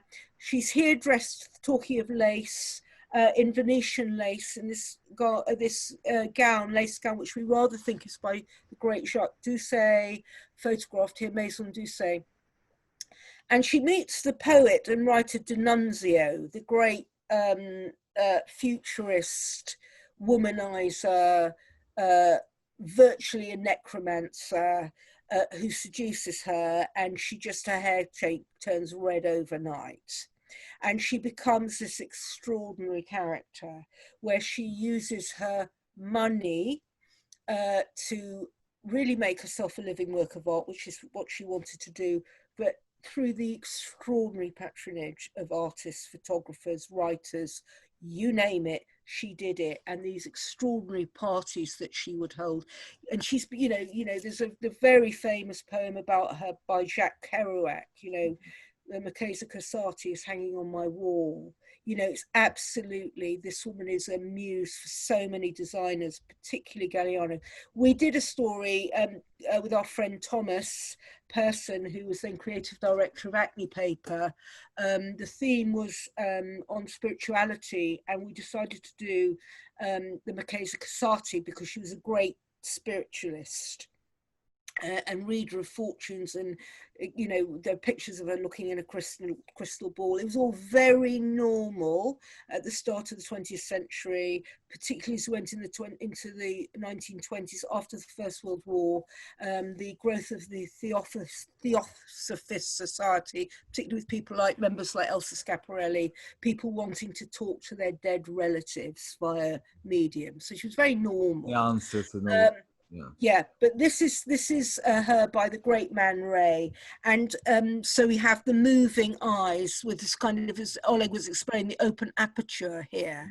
So she went to Man Ray, who's pretty much the most avant-garde photographer in Paris at the time, to have her photograph taken. And here we have Tilda Swinton, who starred really in this editorial as Casati. And did she buy the rights to do the film? I can't remember film, but nothing's happened. Well, nothing happened, but she agreed to do it, but at the end they just didn't find the money. They had the financial problems because she was dealing with the guys who wrote the book Infinite Variety about her, and they were kind of trying to do something, but it never happened. Okay, but there is a film about Casati with Liza Minnelli. Inspired. Yeah, absolutely. Yeah, and Marisa Berenson and everybody. So anyway, the reason she's linked to this, my train of thought, is because of the lace, and because of this. So if we're going to talk about idea of vampirism and what that means, let's continue, because she falls into that category. And so this is her in 1919. It's a painting by the artist Augustus John. They were having an affair at the time. It's interesting about Tilda Swinton. It's a fantastic shoot, and so Tilda Swinton padded her upper lip with cotton wool, didn't she? Yeah, she did. To give her that kind of slightly toothy look that Casati had. She says she's been painted, and it's based on the Mona Lisa. So you have the mythical Italian background in the background, you know, landscape in the background, and she's looking enigmatically out at us with this kind of smile, and she's holding her hands in a particular kind of way. She's also, of course, dressed in a chemise like Marie Antoinette, or an undergarment. And when this, yes, absolutely, Matteo, thank you, Dux. Again, a chemise dress, absolutely, don't we love them? Yeah, she did nothing by everything. You know, she did nothing by halves. But when this was painted, and Augustus John showed it to Lawrence of Arabia, Lawrence said to him, "She looks like a vampire." You know, and we've had all these films like Nosferatu coming out, you know, and Cabinet of Dr. Caligari, you know, in Germany, you know, this whole thing about, you know, the supernatural coming out, these early horror films, looks like a vampire. And the good burghers of Birmingham refused to hang it up or display it in the gallery, Birmingham Gallery, as they were meant to do, because they felt that it would damage the morals of the women of Birmingham if they saw this painting, which is kind of interesting on many levels. You know, this is a loose woman in a nightie, you know, who looks like a vampire, because they've all know what a vampire looks like, because they've seen Teda Bara on the silver screen. It's true. Okay, and on the, who you should look at, who's brilliant. And on the left we have Galliano, who loves this woman. He loves her. Don't know if he'd do it now, but it's certainly, you know, this kind of as an inspiration to develop this. And so this fantastic collection, autumn winter 1998, very fin de siècle, but again these kind of tropes of the, you know, of the vamp, Teda Bara, Corsati, you know, women who are exotic and sizzling, and, you know, the femme fatale. And a femme fatale is a woman who attracts men to their doom. It's not somebody who goes around with a pair of scissors, you know, stabbing people. It's the woman who seduces and leads a man to his death, basically. So she is a femme fatale. This is divine. I just love the green. Can you imagine? I wonder if they had those tights dyed green specially so they'd look like that green in that landscape. Okay, next. Then we have, please. yes. And again, I'm going to be really quick. I'm not obsessed by vampires, but I just want to, I'm watching True Blood at the moment, and it just is so interesting. No, I'm not mad. So this is 1893 to 94. This was called The Vampire, and it's by Edvard Munch. And he called it The Embrace, and immediately it was just dubbed in the popular press The Vampire. And it came out before Bram Stoker published his book Dracula. And the book Dracula, which is about the man turning into a beast and having hair on the inside of his palms, you know, all of this fabulous stuff, is effectively, you know, really reflects a kind of anxiety about the growing power of women, the new woman who rides a bicycle, goes to work, smokes, doesn't have a chaperone, and is also fighting for the vote. A lot of it came from America. You know, those empowered women who were going shopping on their own to big, you know, places, you know, these big department stores, and do what they want, don't have a chaperone. So this growing liberation.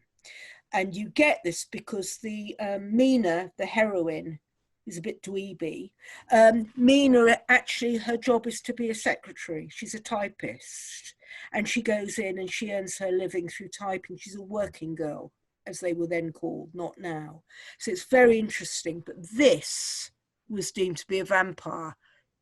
Yeah, exactly. Yes, all of this, you can't see these comments, Oleg, I can. They're really, really good. I'm great. Really good. Well, I'll read it later. When, okay, I'm really pleased. Okay. Okay, great. So The Bite of Doom, folks. Next.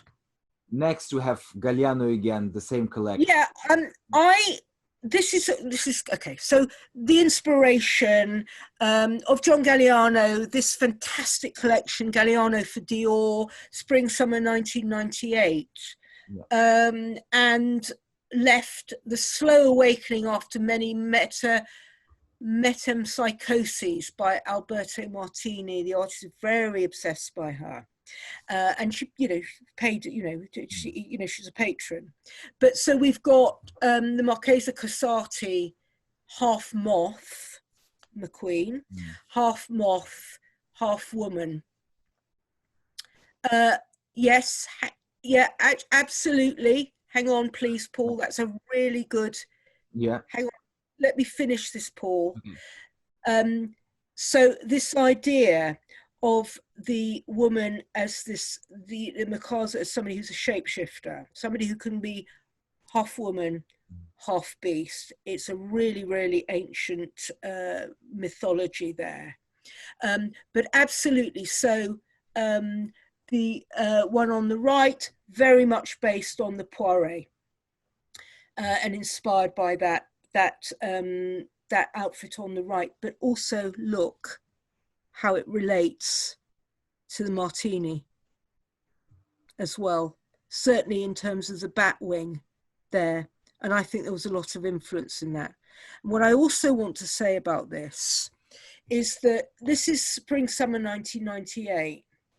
So it's before the eclectic of McQueen for Givenchy, which is, this is about metempsychoses, inspiration, the cabinet of Dr. Caligari, the idea of vivisection that was going around certainly when Bram Stoker was writing, and the huge number of psychologists in Vienna at this time, which was, Vienna was the suicide capital of the world. So this is, you know, this is a woman tapping lots and lots of different references for inspiration.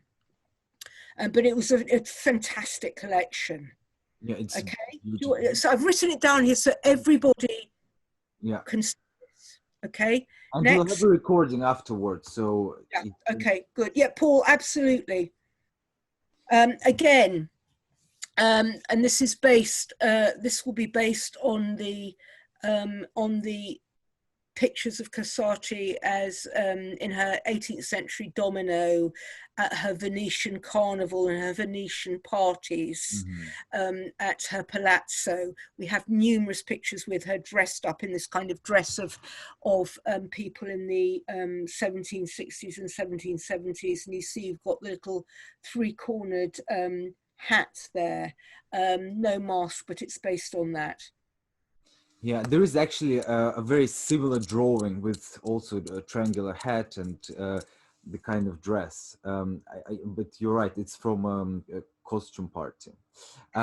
Exactly, it is. Okay, and okay, and this at the did we cut that McQueen picture with the Kansai Yamamoto? Yes, we did. We did. Okay, fine. All right, I'll survive. Yes, Paul, absolutely. Because what he did was he actually interpreted it and developed. Did Galliano draw on history more successfully than Westwood?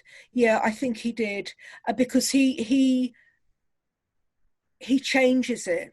It's an idea. You know, for him, like the femme fatale, you know, he was so influenced by my friend Virginia Bates, you know, with all the 20s clothing, the creations, you know, with you know, with what's he called? Michael, I should have written this down, the fantastic art director that he worked with. Just extraordinary. So everything becomes a narrative. Much more of a narrative, much more of a production too, than I think Westwood does. And I think she's pick and mix.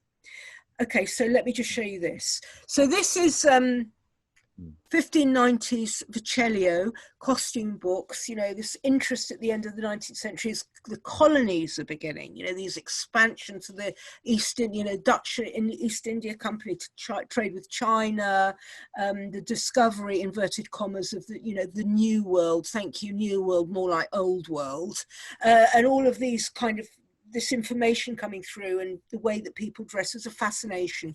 And so this is, so you get these costume books. Sorry, reproducing of these people. So this is a Venetian lady. Oh, she's probably a courtesan, in dress and undress. So we see underneath here, we've got, she's wearing these kind of long knickers, or I don't know what you'd even call them, you know, I can't call them bloomers, but they became called bloomers, but, you know, an undergarment, leggings there. And we see her leg, and then we see these chopines. Now these chopines meant that you'd put these on, these incredible things on, when you went out. So when you were walking, she's got them underneath here, you wouldn't walk in the mud or the water. You would keep the hem of your dress clean. You'd keep your shoes clean, etc. Okay, but the influence is quite interesting. So have a look at this.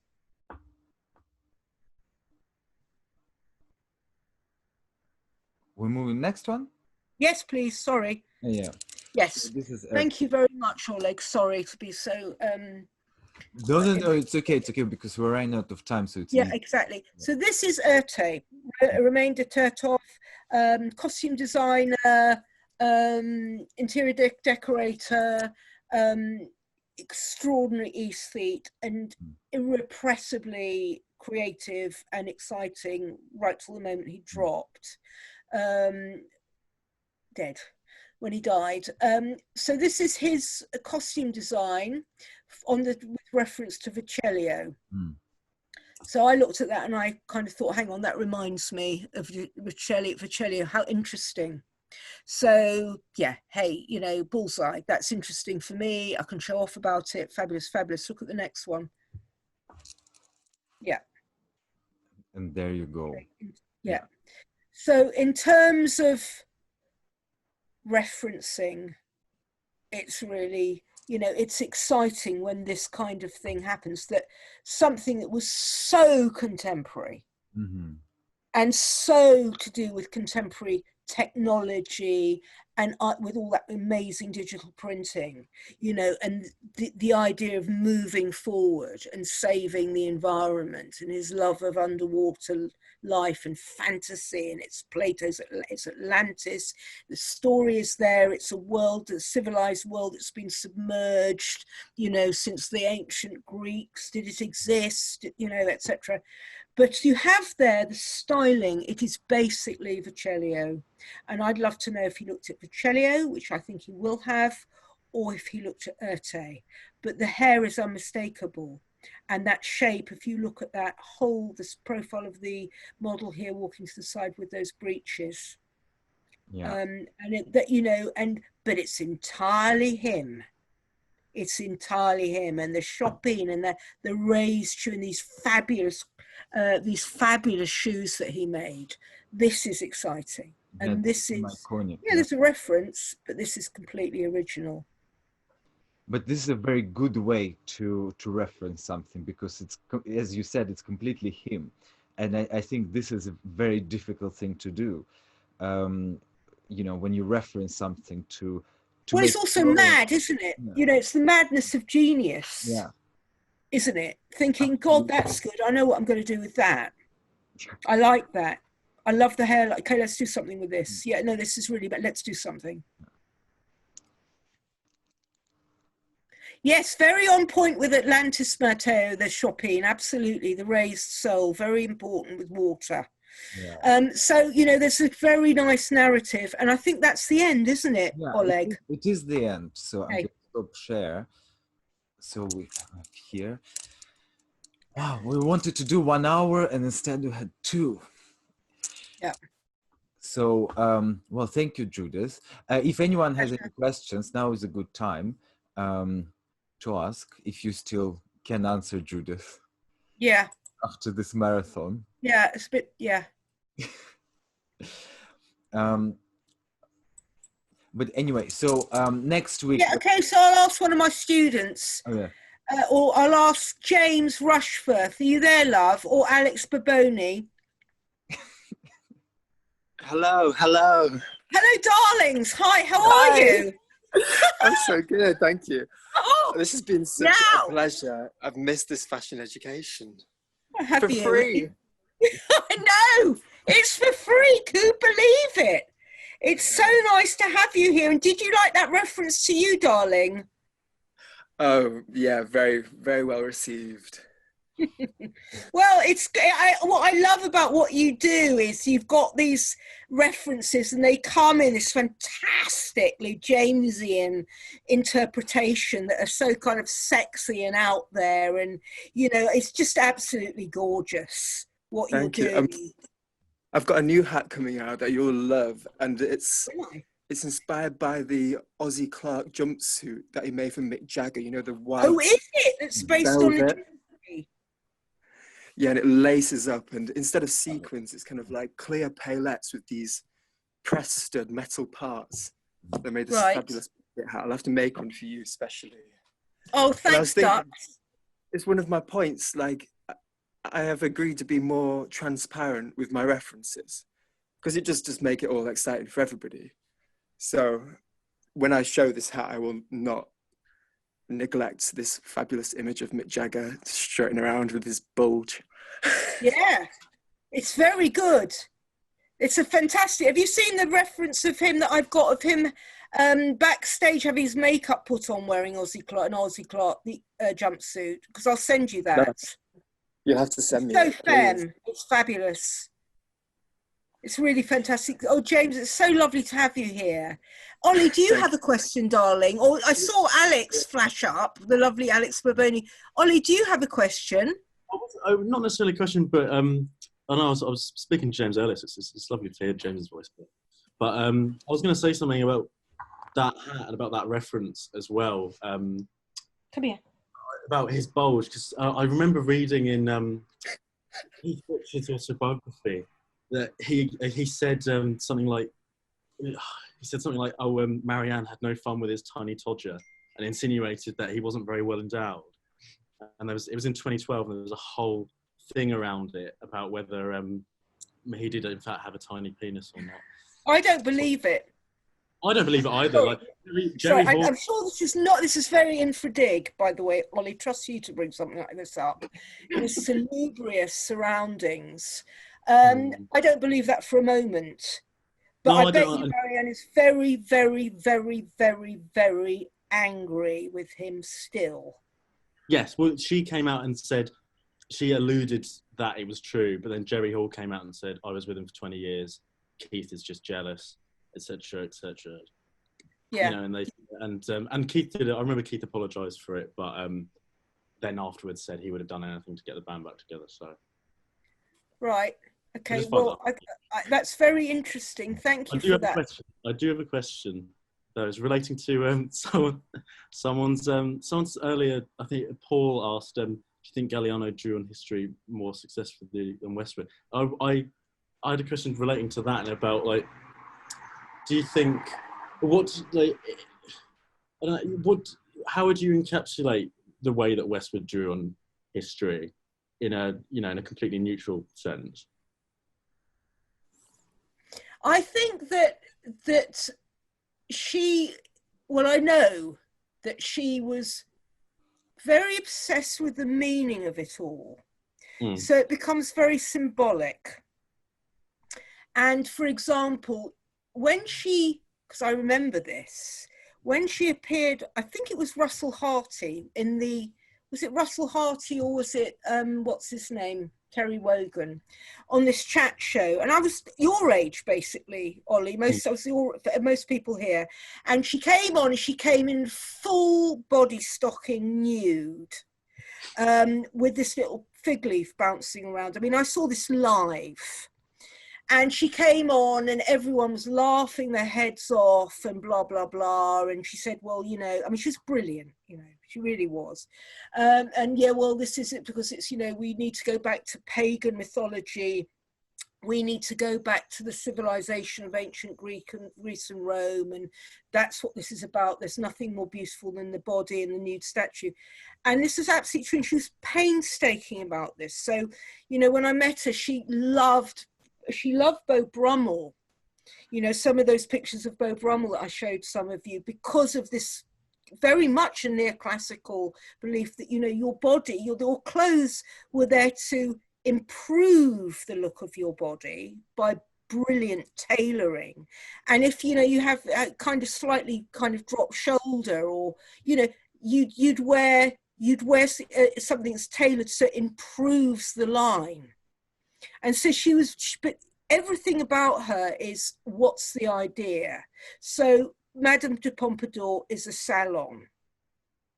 The Fragonard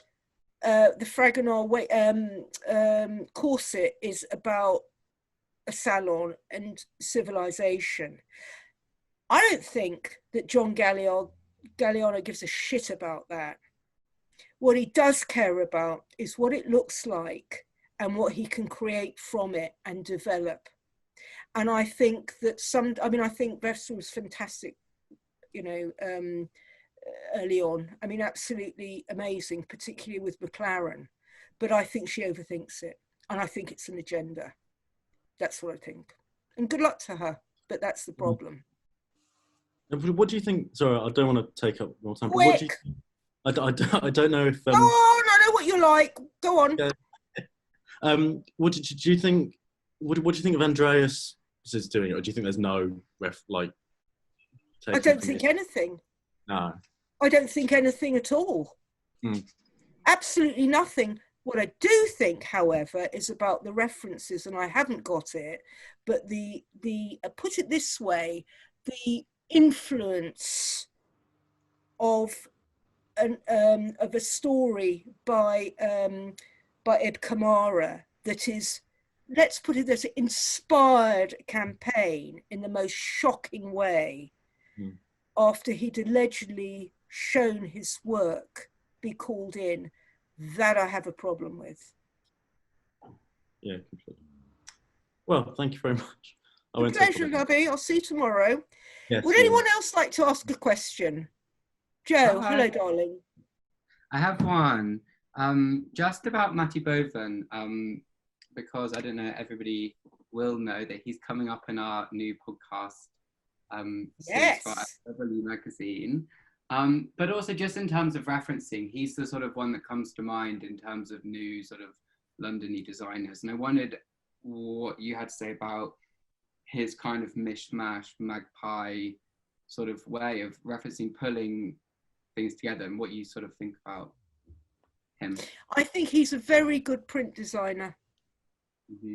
And I think his I mean, from the school of Natalie Gibson, you know, and Sarah Gresti, I think he's absolutely fantastic.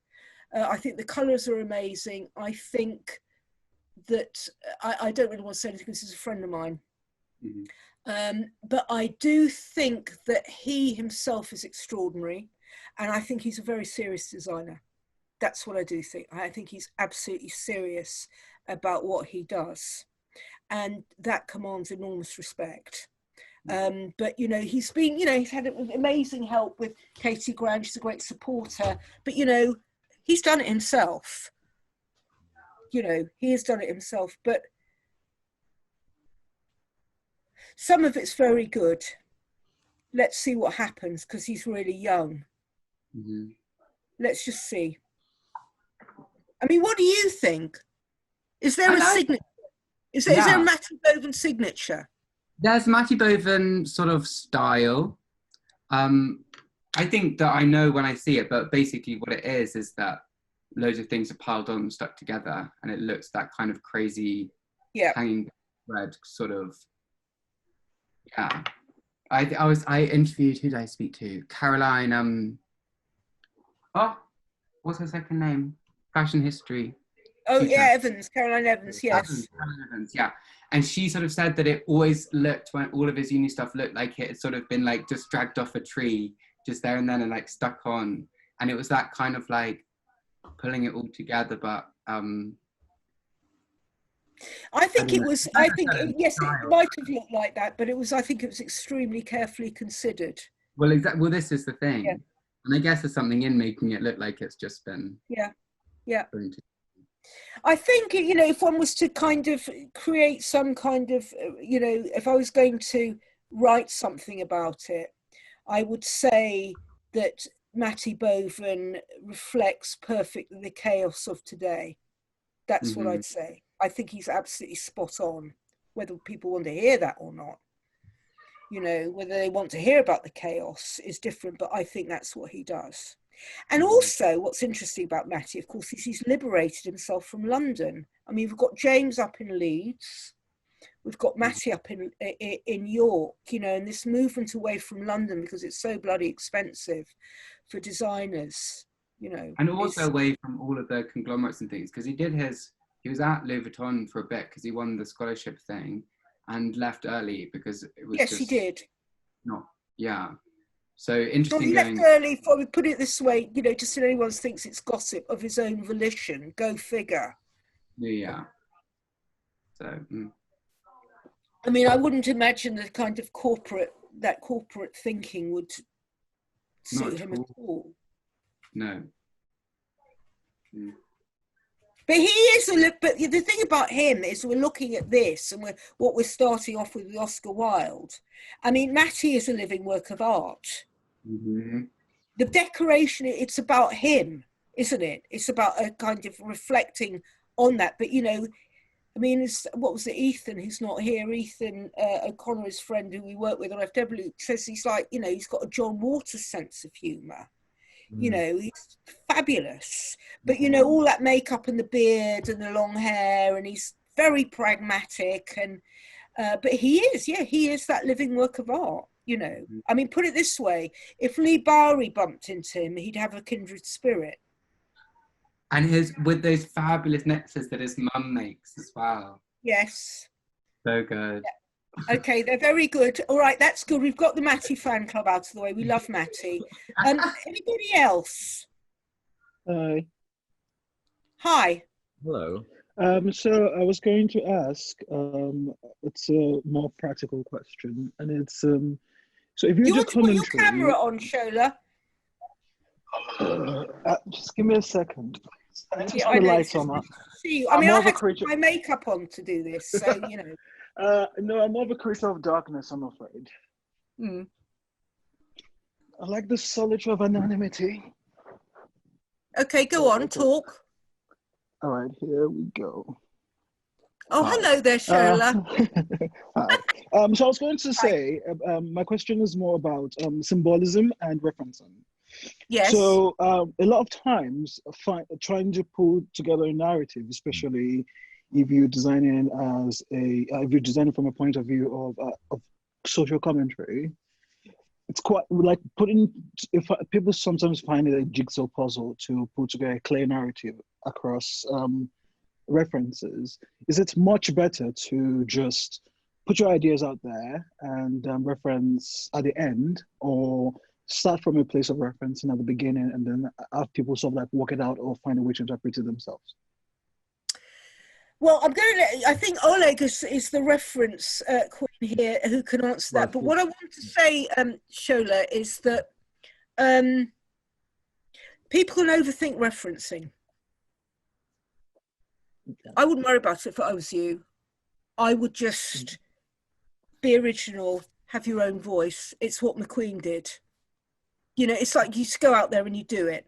And I think, I mean, we've got, certainly in South Africa, with Tebe Magugu, who, you know, puts a reference to every single collection that he does. Is, you know, it's an example of how people are trying to rethink how they present themselves. Personally, I'd let the clothes speak for themselves. I mean, I was talking about this with Simon. It's, you know, how much do people see? How much must you over-reference? Do you know what I mean? But when people are watching a show on a runway, which we all know is becoming quite dated now, they often don't see things. I was talking about it with Simon last night, Simon Unglas, about the Highland Rape collection. He said, Judith, you know, the people sitting there just couldn't see the detail. They couldn't see the details and the thought that had gone into everything, like reinventing where buttonholes go, for example, or the cut of a skirt. What they just saw was the noise, you know, and the aggro, and imagining that women were raped. It was actually about the women fighting back, and it got lost in the narrative, you know. And you can really overdo it. Now, in the old days, I mean, you'd have Ossie Clark didn't have a narrative to his collections. Neither did Yves Saint Laurent. Neither did Mary Quant. Courage had one, but it was his signature. And this idea of you all of wanting to tell stories is interesting, because I think there's a different medium now, and that's social media. You can get it out there on the screen, can't you? And people really want to talk about a narrative. If I have like poor journalism students, James will love this. They'll go, well, the narrative. I said, what narrative? It's an article. It's not a story. You know, if you're telling a story, don't use the word narrative. Narrative is like relevant. It's completely overused. But, you know, you're talking about telling a story, aren't you? Yeah. Do you not think that, you know, it's like Saul Nash. He's great for that, telling a story, isn't he? Yeah. Well, I think because personally, I find that some works are very personal, are very, very subjective. For instance, a good example is my present work at the moment for my collection, and it's literally, I literally call it Psychedelic Wasteland, and it's an expression of my mental health and where my mental health is at. Okay. And for a lot of people, they might not understand the reference at the get-go. And the reason why this is even coming up is because I put a couple of pictures up for my feating yesterday. And then I took a step back and I was like, I don't think people are going to understand it. And it sort of got me to this weird spiral of, okay, does that mean that all my collections now have to have a clear narrative, especially if they're coming from such a very, very vague but personal place? And I think that becomes a problem, because as a designer, I'm coming from a completely different place, but people reporting on it might be coming from a different place where they might not completely or necessarily understand something so personal. Which is why I was talking about referencing. Like, do I have to then start bringing in such, with my work, for instance, I looked into constructivism and deconstructivism as like a clear but important way of saying, this is what's grinding this collection down. So if you're going to try and interpret the clothes, if you interpret it from this art movement lens, you might get it. But as a narrative, as a story, what this entire concept is about is the weirdness that goes on in my head, the noise that goes on in my head. Sorry to interrupt you, but it's really, I think, is a very personal choice whether you want people to understand your references or not. Do you know what I mean? So if it's important for you that people understand, then you have to make sure that it's clear. But if you don't care about it, it's, you know, it's your work. So it really is about your take on it. And as Judith said, you know, some designers don't have a narrative. You know, Reiko Akubu doesn't have a narrative. You know, what is your narrative? She just designs whatever she likes. You know, there's no... there are different ways of designing, and it's up to you what kind of path you will follow. Shola, thank you. That's how you pronounce your name, Shola. I've got a sister called Sho, by the way, so there you go. Shola, do you know what? I'm doing a project at the moment with my second year on, you know, 30 years on from McQueen, 30 years since McQueen went to St. Martin's, the old building, like the misunderstanding of the press, you know, that's what we're looking at. We're looking at the clothes and we're looking at interpretations and understanding. And what comes across again and again and again is the press.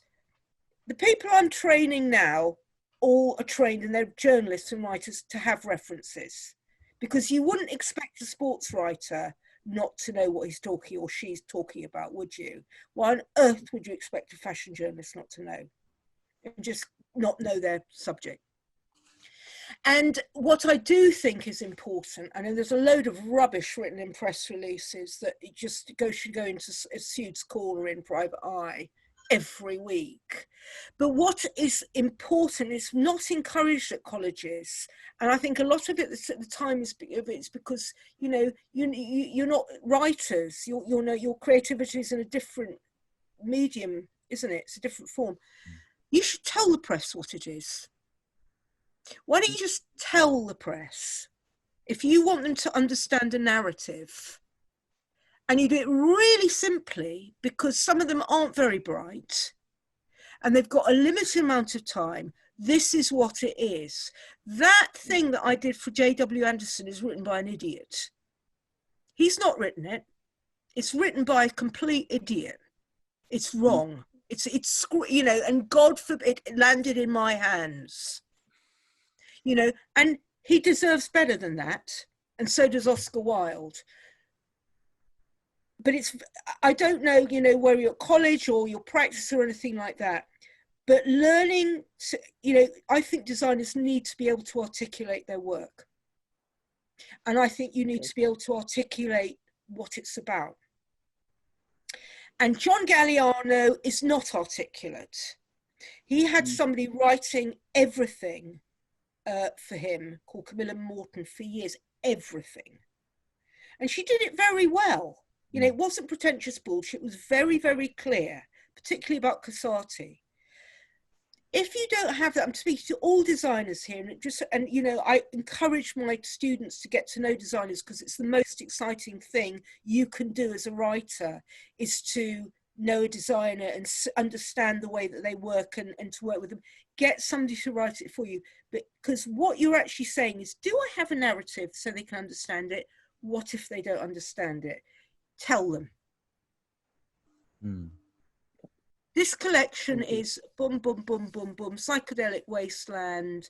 It relates to my state of mind, and surely we're all in a state at the moment. I don't know anyone who isn't, and just to do it in that way. I'm sorry to be really banal and kind of teacherly here, but it's just really good advice and it's pragmatic. Thank you very much.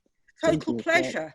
Thank you for your input in the talk as well. I really appreciate it. Thank you so much. Thank you. Okay, lovely. Right. I think we'll have to finish now because we're already okay, yes, so in late. the middle of the next So day. I actually have a question for Judith. Can I talk quickly? Yes. Hi, Judith. Well, I just wanted to ask you, it might be not relevant to this talk, but I just wanted to nip a little bit the sustainability and how do you see where the fashion goes in terms of the future, where we have like overconsumption and overproduction, and relating it to, because I'm a first year's fashion student, and where are you a student, Benjamin? UAL. Okay. LCF. Okay, you enjoying it? I do actually, yeah. I had Oleg lectures and I love him. Who's lecturing you? Well, I had Oleg for a few lectures, but he kind of disappeared now. So hopefully we're gonna have him for history later next term.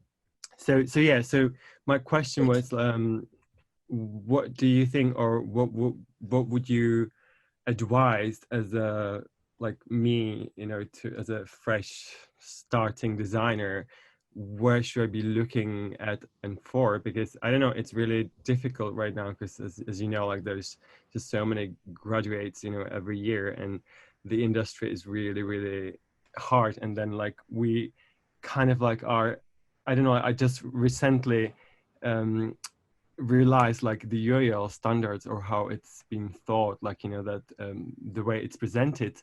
So I found, like, when we were talking about like the referencing and stuff, I kind of like trying to learn it, but I really see like there is emerging pattern that I don't know, like I don't want to sound like that I'm judging or not. I'm really happy and kind of go on. Say what you think. Yeah, but I see like that there is a pattern emerging that it's kind of like forcing on students to kind of like take on the same kind of style of like how to make portfolio, how to make a sketchbook, and which I'm really happy because I was kind of lost because I'm always like kind of putting lots of stuff together, and I didn't really understand why or what, and I still kind of like I'm still in the process of learning. So, but I cannot just avoid of thinking that like there's this pattern, and I can see it in every presentation, that there is kind of link in between, and then I start seeing it in my presentation as well. So yeah, I don't know, talking too much, sorry. Well, you don't have to follow it. Do you know what I mean? Your own brain. Yeah, I know. Use your brain. Do what you want. I am. Do you know what you want? I'm going to tell you, Benjamin, that as tutors, remember I'm taught this poor young man who's co-hosting this. What we're looking for is people who have their own minds and want to develop their originality. That is what the traditional art college is there to do. And if you want to, I'm not your tutor or anything like that, but what I would be looking for is for you to be developing your own vision and experimenting and researching and trying different things. Because God knows nobody wants a production line of everybody doing the same thing. And if you're all doing the same stuff as designers, fashion is dead, because fashion is about change and new ideas and something new all the time. So number one, in terms of your ideas, just go and watch films, go and do all of that and just develop, feed your brain. Right. Feed your brain. That's really important. The whole pattern of McQueen and Galliano is about that. It is literally about that. And and experimenting. And with regards to sustainability, sustainability is a blanket term now, isn't it? Mm. I mean, what does it actually mean in your own practice is what you have to think. I mean, I've got loads of very, very contentious ideas about sustainability. I've got a question about the sustainability of having so many students going to college to study fashion, you know, and where that's going and what's going to happen with it. You know, I mean, it's, you know, that is in itself, is it, you know, that's a big question mark. How sustainable is that? It's not. But what fashion does need, or the clothes industry or creative industry does need, is new ideas. There's a very, somebody I really admire is a guy called Matthew Needham. That's when I see the problem, because like, you know, there's all of a sudden emerging like really huge science in the fashion. If you think about like, you know, creating a garment out of the fungus or microbiomes, you know, like, it's just like, you know, like, I feel like I do applaud, like, you know, the old tailoring and kind of like, you know, the crafts, but like, it's when we're moving towards, you know, the century and like all this ecological crisis, I don't know, it's really good to start thinking about it, like, you know, what's gonna be in whatever 2 to 3 years or 10 years, and it starts becoming like really scientific. The point is, buy less clothes. I don't buy any, actually. You know what I mean? It's this, the sustainability thing does my head in. And what it particularly does my head in about it, it's not that I'm not a supporter, it's not that, it's the fact that we've been here before. We were here, you know, in the end of the 18th century, we were here in the mid-19th century with a campaign against sweated labour and mass production. We were here in the end of the 19th century, you know, with the garment workers fighting in New York. We've been here again into the dress reformers who once said, you know, don't, mass production is bad. We've been here again and again and again, and time is running out. There's no doubt about it. And it seems so obvious to me, buy less clothes. So what I'm throwing at you, all of you here, is the big companies who remain nameless, and I'm not talking about Louis Vuitton, I'm talking about the online retailers who are espousing sustainability, really need to look at that, because actually it's about buying, isn't it? It's click, click. But by the same token, I look at things, I think, okay, so that's really great. We're in the metropolis, we're in London or New York or whatever, and it's all fine, and you're at college and everything. Well, you know, what about if you haven't got any money and you've got 3 or 5 children that you need to clothe? You will go to Primark. Of course you. Are we going to tell people they can't do that? Absolutely not. So it seems to me to be about creating a fashion for wearing clothes until they're falling apart and keeping them and not buying new clothes. And that puts that goes back to couture. That goes back to you doing incredible tailoring. So when somebody buys something that you've made, they will keep it forever, and you will charge them accordingly for the work that has gone into it. Do you see? It's about, there is incredible work being done on it, but the point is there are too many people and they're consuming too many clothes. And the reason they're consuming so many clothes is they want to look nice. The clothes have done that, or they want to express themselves. The clothes are there for a purpose. They really are. I mean, it's not like, oh, you know, we don't need them. Or clothes are there, you know, I can't remember, somebody said to me, you know, there's reality in fashion. Fashion is about reality. Fashion is not about reality. Fashion is very definitely not about reality. At its height, it's about fantasy and its self-expression, exploration, beauty, outrage, fetish, etc. From Mugler to McQueen to Poiret, etc. There's always been something that makes you want to buy that stuff and to wear it. Right. And unfortunately, my students will be going, oh God, she's off again. There is a confusion between fashion for why we wear it because it's amazing, and the fashion industry. The fashion industry is a different beast, and that is about mass consumption, and it always has been like that. Right, I don't know, I just have this thought, because Oleg was mentioning in our lecture that I'm like, as designers, like we are not artists, you know, so I'm always like putting this narrative into now, like whatever I'm doing, like, so, you know, art, so yeah, self-expression, and then there is this huge, you know, side of this business where you have to produce in order to survive, you know, so, and then taking into account like this whole sustainability and like, you know, overconsumptionism, so it's like really strange. I don't know.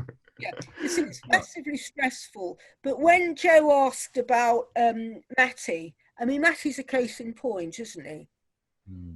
Matty's a case in point about turning that on its head, all the kind of layers and layers and layers of clothes and the ideas around it. I mean, it's fantastically challenging. It's really challenging what he's doing, I think. I love him, by the way. Yeah, that's true. Yeah, and he's very good at it. And it's kind of, those are pieces that you're not going to chuck away. True. Okay, great. Thank you so much. Thank you very much, Ben. It's a pleasure to meet you. Pleasure to meet you too. And thank you for your time. It was great. Thank you. Okay, is it Betty Buys yet? I think we now have to finish, because it's already almost 3 hours, unfortunately. Yeah, we'll start the series of lectures on fashion designers from the 10th of December. You can find all the information on Atelier Research website. We'll do McQueen first, and then Schiaparelli, and then Galliano on the 28th. But anyway, you'll find all this information. So thank you, Judith, so much. Oh, well, thank you, Oleg. I've really enjoyed it. And it's really nice to see all these people here and to have their input as well. It's been a real pleasure to have the discussion as well. Yeah, I think this is important. It's important when there's a discussion. And we'll have a recording of this, which will also be on the Atelier Research website, so you can watch it again if you like. Okay, well, thank you everyone for joining us today, and we hope to see you soon again. Yeah, lovely, and see you soon, and lovely to see old friends here. Fabulous. Catch up with you soon, darlings, okay?